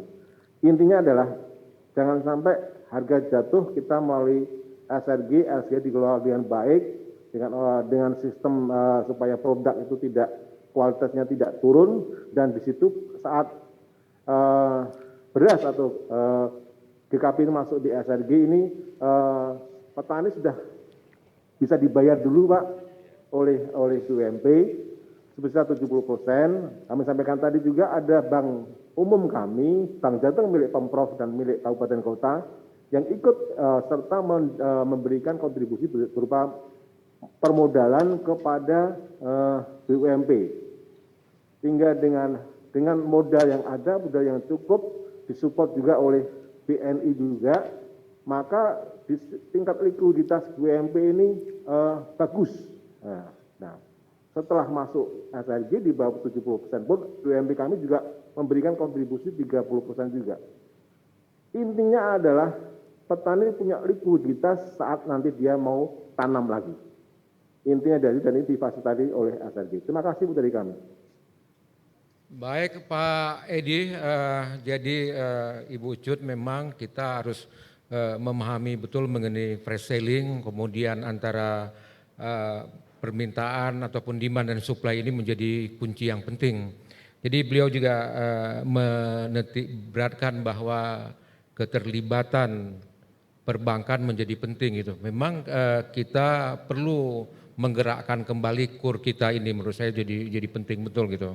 Jadi walaupun kita sekarang terjadi perubahan dari bank konvensional ke syariah, tentu KUR ini menjadi penting, apalagi akan direalisasikan hingga 1 triliun lebih. Terima kasih Pak Edi bersama dengan pimpinan BI Jawa Tengah. Kemudian yang kedua, dan kami sampaikan lagi Pak Moderator, ini petani pun juga kita beri insentif profit Pak 2% Pak. Ya baik. Jadi tidak hanya itu, kita juga berikan para petani profit 2% dari apa yang sudah dikelola oleh BUMP. Oke, baik, terima kasih. Ya. Saya persilakan kembali Pak Fran, mungkin juga ada tambahan sedikit lagi kalau memang ada apa yang ditanyakan oleh Ibu Ucut Husaimah. Saya persilakan Pak. Baik, terima kasih Pak Iskandar. Jadi sebelum ke kerjasama, jadi menambahkan yang katakan oleh teman-teman TPID Jawa Tengah, kami pun di BUMN saat ini benar-benar memanfaatkan sistem resi gudang Pak untuk membantu mitra-mitra kami. Tidak hanya di beras, di jagung, tapi saat ini kami juga lagi menunggu tanda tangan dari pemerintah untuk SRG tebu, gula. Jadi selama ini petani itu tebu mereka sudah nanam setahun masih menerima pembayaran, nunggu gula itu terjual bisa 3-6 bulan Pak. Jadi sekali lagi menambahkan, jadi sebenarnya sistem resi gudang ini adalah salah satu instrumen yang dibuat pemerintah yang sangat membantu bagi petani, peternak, nelayan yang tahu manfaatnya Pak. Namun seringkali saat ini yang memanfaatkan justru pemain-pemain yang middle up, yang besar Pak, yang mereka tahu pada saat simpan dapat pembiayaan 70% dari barang mereka simpan. Nah ini memang kita harus banyak melakukan sosialisasi supaya yang menjadi target SRG ini justru melek tentang kegunaannya sehingga bisa membantu kesejahteraan petani nelayan Pak. Nah terkait dengan itu Pak, tadi bagaimana kerjasama antara BUMN sama Gapoktan. Nah untuk cabai dan bawang merah memang ini masalah klasik yang kita temui di hampir semua daerah. Selain umur simpannya pendek, kemudian kadar airnya tinggi sehingga risiko kerusakannya juga tinggi. Nah salah satu yang bisa dilakukan seperti dulu yang kami lakukan di DKI adalah memang daerah di TPID atau di BMD harus punya yang pertama untuk membantu supaya memperpanjang shelf life adalah tadi seperti yang dikatakan teman-teman di Jawa Tengah Pak, punya kontrol atmosfer storage untuk membantu memperpanjang umur dari cabai dan bawang merah. Dengan kontrol atmosfer storage ini bisa memperpanjang umur kurang lebih 2-3 bulan. Sehingga sebenarnya cocok Pak pada saat sudah lagi paceklik kita bisa keluarkan dari stok yang ada di sana. Nah penyimpanannya nanti bisa dilakukan oleh badan usaha milik daerah untuk membantu.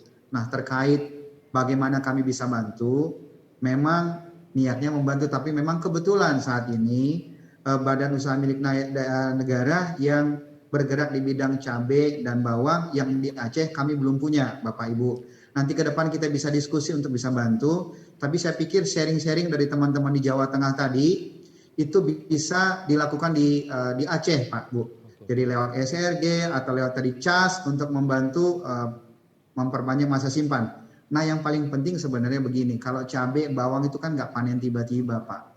Jadi memang BUMN daerah itu harus membantu untuk marketingnya.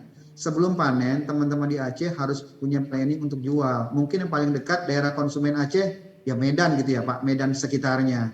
Jadi yang paling bisa untuk bantu tentunya dijual ke daerah Medan, daerah sekitarnya yang mereka punya konsumen lebih Pak untuk dijual. Itu yang masukan dan sharing dari kami Pak untuk kerjasama. Nanti saya pikir kita butuh diskusi lebih lanjut karena kebetulan kami saat ini belum punya BUMN yang bergerak di bidang cabai sama bawang yang ada di Aceh Pak. Terima kasih. Terima kasih Pak Frans Tambunan. Jadi mungkin Ibu Cut nanti kita bisa koordinasi dan mendiskusikan lebih lanjut dengan Pak Fran pertanyaan yang sangat baik yang Ibu sampaikan tadi gitu. Jadi kita tentu menjadi pelajaran penting apa yang disampaikan oleh beliau, lesson learn kita mengenai resi gudang dan keterlibatan bank untuk perkopian Arabica kita di Gayo. Jadi juga mungkin seperti itu yang juga mungkin perlu difikirkan lebih lanjut. Bapak Ibu sekalian, ini sekarang sudah jam 12 siang. Iskandar mungkin kami bisa mengikuti sebentar Pak Iskandar. Ada, kami di provinsi itu juga Pak Iskandar dari Jawa Tengah mungkin kami bisa. Kita ada waktu 10 menit lagi bagi kawan-kawan yang memang untuk ingin menanyakan. Yang pertama mungkin Pak Alirman ya, Kepala Dinas Perikanan Kelautan yang bisa kami persilakan. Kemudian ada lagi yang lain mungkin setelah Pak Alirman, biar sekaligus. Nggak ada Pak ya, saya persilakan Pak Alirman.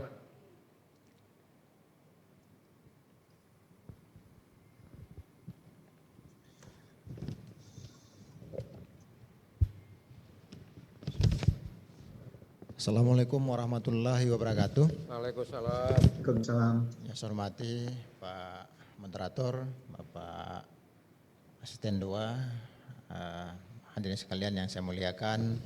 Terima kasih atas kesempatan yang diberikan. Tadi sudah disinggung sedikit tentang ikan, Pak. Memang ini ikan ini merupakan salah satu produk yang disampaikan oleh Pak Kepala BI tadi yang menyumbang untuk inflasi di Aceh. Nah, memang kita akui ikan kita di Aceh sebetulnya produksi kita lumayan tinggi, yaitu mencapai 360.000 ton per tahun. Namun memang kebutuhan kita juga tinggi. Dan ikan-ikan dari Aceh ini juga menjadi salah satu sumber yang dijadikan oleh perusahaan-perusahaan di luar Aceh untuk mengolah dan mengekspor ikan dari luar Aceh. Nah, jadi kita ini semacam penyuplai. Nah, ikan-ikan kita, terutama ikan tuna, tongkol, cumi dan cakalang, gurita, ini memang merupakan produk ekonomis penting dan rata-rata menjadi produk yang diekspor ke luar negeri. Nah, namun memang selama ini keberadaan kita hanya sebagai produsen dan menjual ikan dalam bentuk segar. Nah, oleh karena itu barangkali melalui kesempatan ini kita juga ingin barangkali tadi teman-teman dari RNI, Pak Frans, ini ada 2 perusahaan BUMN saya kira, yaitu ada Perinus dan Perindo. Ini kita harapkan bukan hanya melakukan perdagangan ikan, Pak, tapi juga barangkali bisa membangun perusahaan pengolahan di Aceh. Nah, kita punya pelabuhan yang cukup potensial, produksi ikannya lumayan tinggi dan insya Allah cukup untuk memenuhi kebutuhan perusahaan pengolahan jika ada di Aceh. Saat ini perusahaan pengolahan yang ada di Aceh itu hanya sebatas pilet, ya, belum mengolah lebih jauh. Jadi produk turunannya hanya baru tingkat pertama seperti itu. Nah, kita harapkan nanti ke depan ikan yang keluar dari Aceh ini bukan lagi ikan segar, tapi sudah ikan olahan. Nah itu, jadi barangkali Perinus, Perindo bisa masuk di dalam bisnis ini kita harapkan. Dan untuk perdagangan ikan dari Aceh ini seringkali juga memang karena kita rata-rata masuknya ke wilayah Indonesia itu melalui Sumatera Utara. Yaitu ada 2 pintu, melalui Belawan dan Sibolga. Nah, ini juga ada persoalan kemarin, ikan-ikan kita yang lewat Sibolga ada sedikit kendala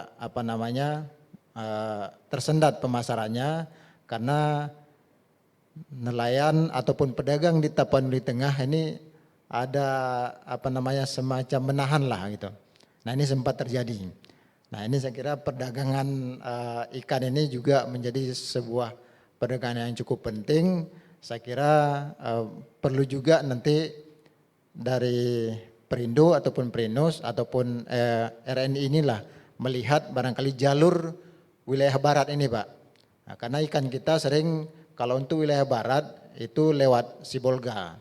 Nah jadi harapannya ini bisa lancar jalur distribusinya sehingga tidak terhalang, karena kalau terhalang ikan ini kan cepat busuk jadi nanti harganya juga bisa jatuh. Saya kira itu, dan mungkin dengan teman-teman di BMKG kita harapkan nanti kita bisa bekerja sama Pak, sehingga mungkin produk-produk Bapak bisa dimanfaatkan oleh para nelayan kita secara tepat waktu dan dalam waktu yang lebih cepat lebih baik gitu Pak. Ya, karena memang nelayan kita sangat membutuhkan informasi-informasi seperti ini. Itu saya kira Pak, terima kasih atas kesempatannya. Assalamualaikum warahmatullahi wabarakatuh. Terima kasih Pak Aliman, Kepala Dinas Perikanan Kelautan. Mungkin Pak Fran, intinya beliau sampaikan ini sekali lagi adalah mengenai kemungkinan untuk melakukan kerjasama dengan PT Raja Wali Nusantara Indonesia ini. Ada tambahan Pak Fran atau cukup saja? Atau, ya, saya silakan Pak. Singkat saja Pak Iskandar. Jadi kurang lebih sama ya Pak. Nah, Aceh daerah produsen ikan, tapi kadang-kadang menjadi sumber inflasi di saat-saat tertentu. Nah, pengalaman kami di DKI, kami tidak punya sawah ladang, tapi kami bisa punya nilai inflasi yang bahkan di bawah rata-rata nasional. Nah, yang perlu dijaga adalah memang Pak angka neraca pangan di daerah masing-masing. Daerah masing-masing terutama di Aceh harus mengetahui neraca produksi dan kebutuhannya berapa, sehingga Bapak Ibu di Aceh bisa menjaga berapa ton buffer stock yang harus ditahan dan tidak dijual ke daerah lain. Itu untuk disimpan baik di gudang swasta maupun di gudang SRG, karena ikan adalah satu produk yang juga sudah masuk dalam daftar yang bisa disimpan SRG.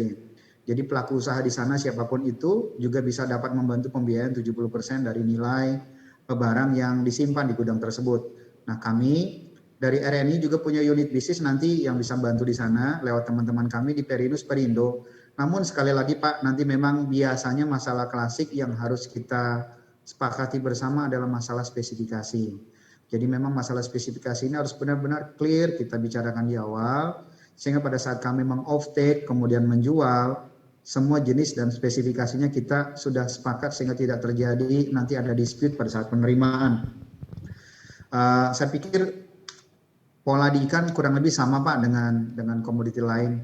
Kuncinya adalah bagaimana kita punya buffer stock di saat panen raya, kemudian menyimpan untuk kita keluarkan saat paceklik, kemudian ketiga untuk kita punya marketnya di hilirnya, sehingga kita tidak ketergantungan terlalu tinggi dengan pasar bebas, tapi kita punya konsumen yang reguler, sehingga pada saat tertentu kita tidak terlalu berimpact atas fluktuasi yang ada di market.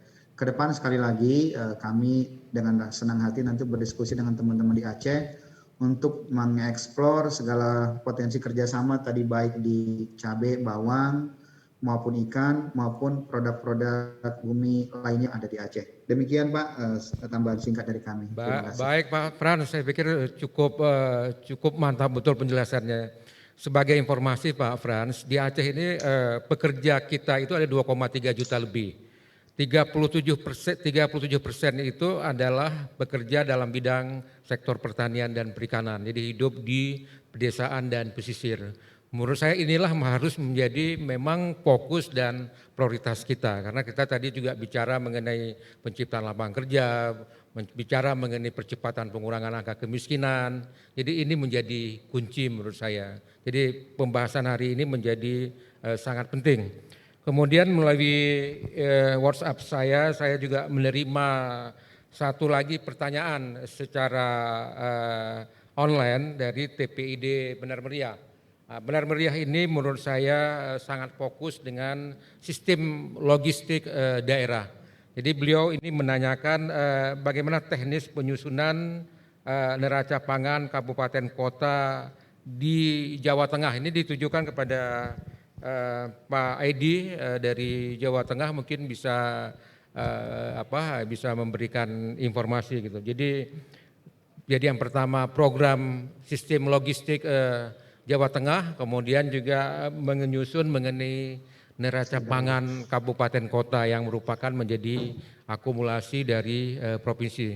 Saya persilakan Pak Edi, Kepala Sekretariat TPID Jawa Tengah atau Kepala Biro dan Kepala Biro Ekonomi Jawa Tengah. Saya persilakan Pak.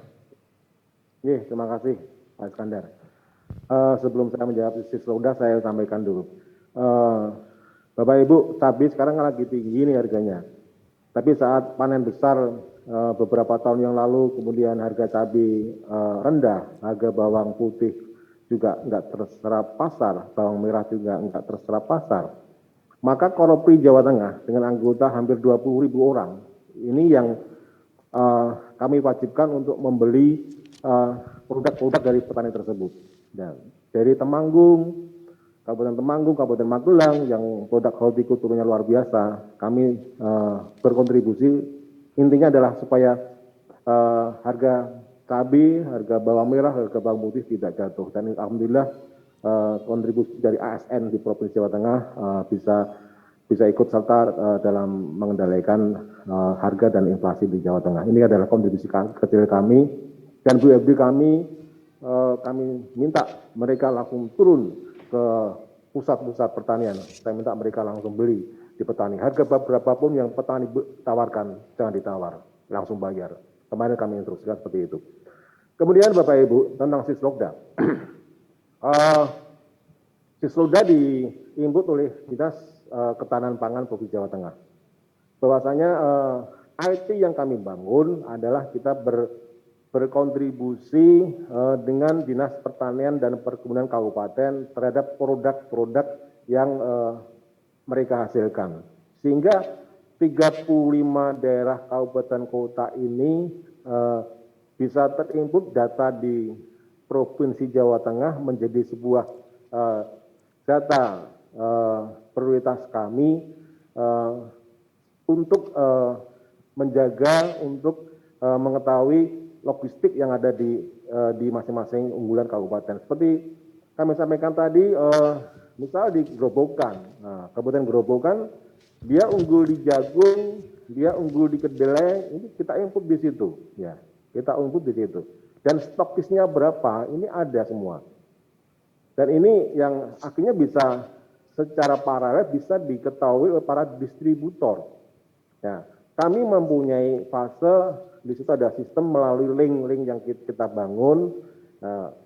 Maka kami sampaikan tadi kami masih menyempurnakan sistem ini, tapi sekarang sudah jalan di Jawa Tengah. Ada toko tani online. Toko tani online ini yang diimpun oleh Dinas Ketahanan Pangan ini yang menjual produk-produk dari Sislogda yang dihasilkan oleh kabupaten kota. Sembari penyempurnaan sistem bersama-sama dengan Bank Indonesia Jawa Tengah. Jadi data ini kami input, kami sertakan juga nanti para off-taker.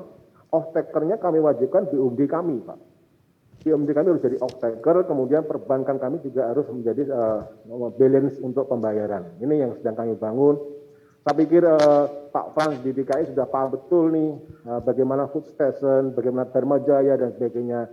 Kami selalu belajar Pak dari DKI Pak, sehingga kami berharap kontribusi kerjasama antar provinsi ini juga semakin positif untuk menggerakkan potensi agraris di masing-masing daerah. Demikian Pak Iskandar, terima kasih. Terima kasih Pak Edi atas penjelasan yang menurut saya sangat jelas dan sangat detail kepada kita bagi kawan-kawan di Benar Meriah. Bapak dan Ibu sekalian, sekarang sudah jam 12.10, saya sudah memimpin sebagai moderator lebih kurang 1 jam setengah sesuai dengan waktu yang telah ditentukan. Yang pertama tentu saya ingin mengucapkan terima kasih kepada Bapak Pimpinan BI Aceh yang telah mensupport kegiatan pertemuan high level meeting daripada TPID Aceh ini, kemudian kepada tentu tidak lupa kepada Bapak Gubernur yang diwakili oleh Bapak Asisten 2 terhadap pertemuan kita yang sudah mengikuti pertemuan ini dari pagi hingga siang, dan tentu juga tidak lupa kepada para bupati, wali kota se-Aceh ataupun yang mewakili yang telah hadir secara hybrid di media online, yang telah melihat 3 pemapar yang menurut saya adalah 3 pemapar yang sangat hebat yang telah memberikan banyak masukan kepada kita, terutama tadi dari Jawa Tengah saya mendapatkan banyak, dan kita tentunya lesson learn keberhasilan Jawa Tengah tadi. Jadi sekali lagi inovatif dan kreativitas menjadi kunci utama apa yang dilakukan. Tentu diperlukan sekali lagi leadership yang kuat dari Ketua TPIK Aceh dan kabupaten kota, itu menjadi kunci utama tentunya. Kemudian yang kedua yang juga disampaikan oleh rekan kita Pak Frans Tambunan. Frans Tambunan ini sebagai seorang direktur komersil sangat mengerti betul, sangat paham betul melihat mengenai BUMN yang ada di dalam bidang sektor pertanian dalam arti yang luas, dan juga menjadi penting untuk kesempatan untuk melakukan kerjasama dengan BUMD yang ada di Aceh maupun di kabupaten, dan bersama dengan Bapak dan Ibu sekalian. Saya pikir ini perlu kita dorong, karena sekali lagi dengan adanya BUMN ini tentu kita bisa menjaga suatu stabilitas daripada inflasi ini yang telah tadi Pak Akris dengan baik sekali sudah menjelaskan mengenai target dan sasaran yang harus kita lakukan. Kalau kita membaca detail di dalam RPJM-nya Aceh 2017 sampai dengan 2022 juga sudah disebutkan mengenai target-target mengenai inflasi ini, yang mudah-mudahan kita Aceh ini bisa selalu masuk di dalam range yang telah ditentukan.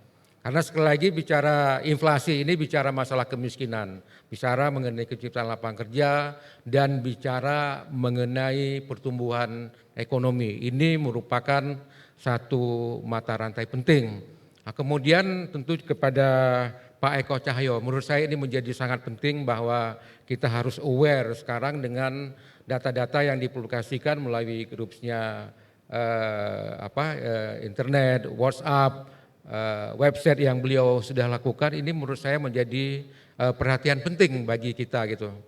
Jadi demikian sebagai kesimpulan kita, saya atas nama moderator mengucapkan terima kasih sebesar-besarnya kepada sahabat saya, Kepala Biro Ekonomi Jawa Tengah, kemudian kepada Pak Frans Tambunan yang merupakan kolega sealumni beliau, kemudian juga kepada Pak Eko yang juga sudah menyampaikan tersebut itu. Tentu semuanya juga terima kasih kepada semua teman-teman, kepada Pak Amiruddin selaku Kepala Biro Ekonomi, selaku sekretariat yang sudah menyiapkan pertemuan yang sangat baik pada hari ini.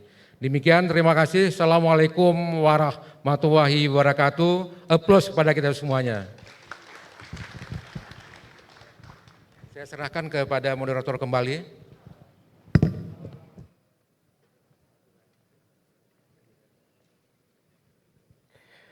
Baik Bapak Ibu sekalian, boleh tepuk tangan untuk narasumber dan juga moderator kita. Baru saja kita ikuti diskusi high level meeting tim pengendalian inflasi daerah Aceh triwulan pertama 2021, dan mudah-mudahan upaya kita ini mendapatkan keberkahan dari Allah Subhanahu wa taala dan mempermudah kita tentunya untuk melakukan langkah maksimal mengendalikan inflasi di daerah Aceh demi kesejahteraan masyarakatnya.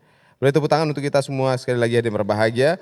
Terakhir kami ucapkan terima kasih kepada Gubernur Aceh sekaligus juga Ketua TPID Provinsi Aceh, Bapak Insinyur Haji Nova Iriansyah MT, yang dalam sambutan dan arahannya yang disampaikan oleh Asisten Perekonomian dan Pembangunan Sekda Aceh, Bapak Insinyur Mawardi tadi tentunya juga menjadi motivasi bagi kita. Kemudian juga kita mengucapkan terima kasih kepada Kepala Bank Indonesia Provinsi Aceh, yang juga Wakil Ketua TPID Bapak Akris Sarwani, dan kemudian juga Bupati dan Wakil Bupati dan Wali Kota seprovinsi Aceh serta yang mewakili serta hadirin sekalian, tentunya juga sudah bergabung dalam kegiatan High Level Meeting triwulan pertama tahun 2021. Akhirnya saya Dosi Alfian mengucapkan terima kasih. Mohon maaf atas segala kekurangan. Billahi taufiq wal hidayah. Wassalamualaikum warahmatullahi wabarakatuh.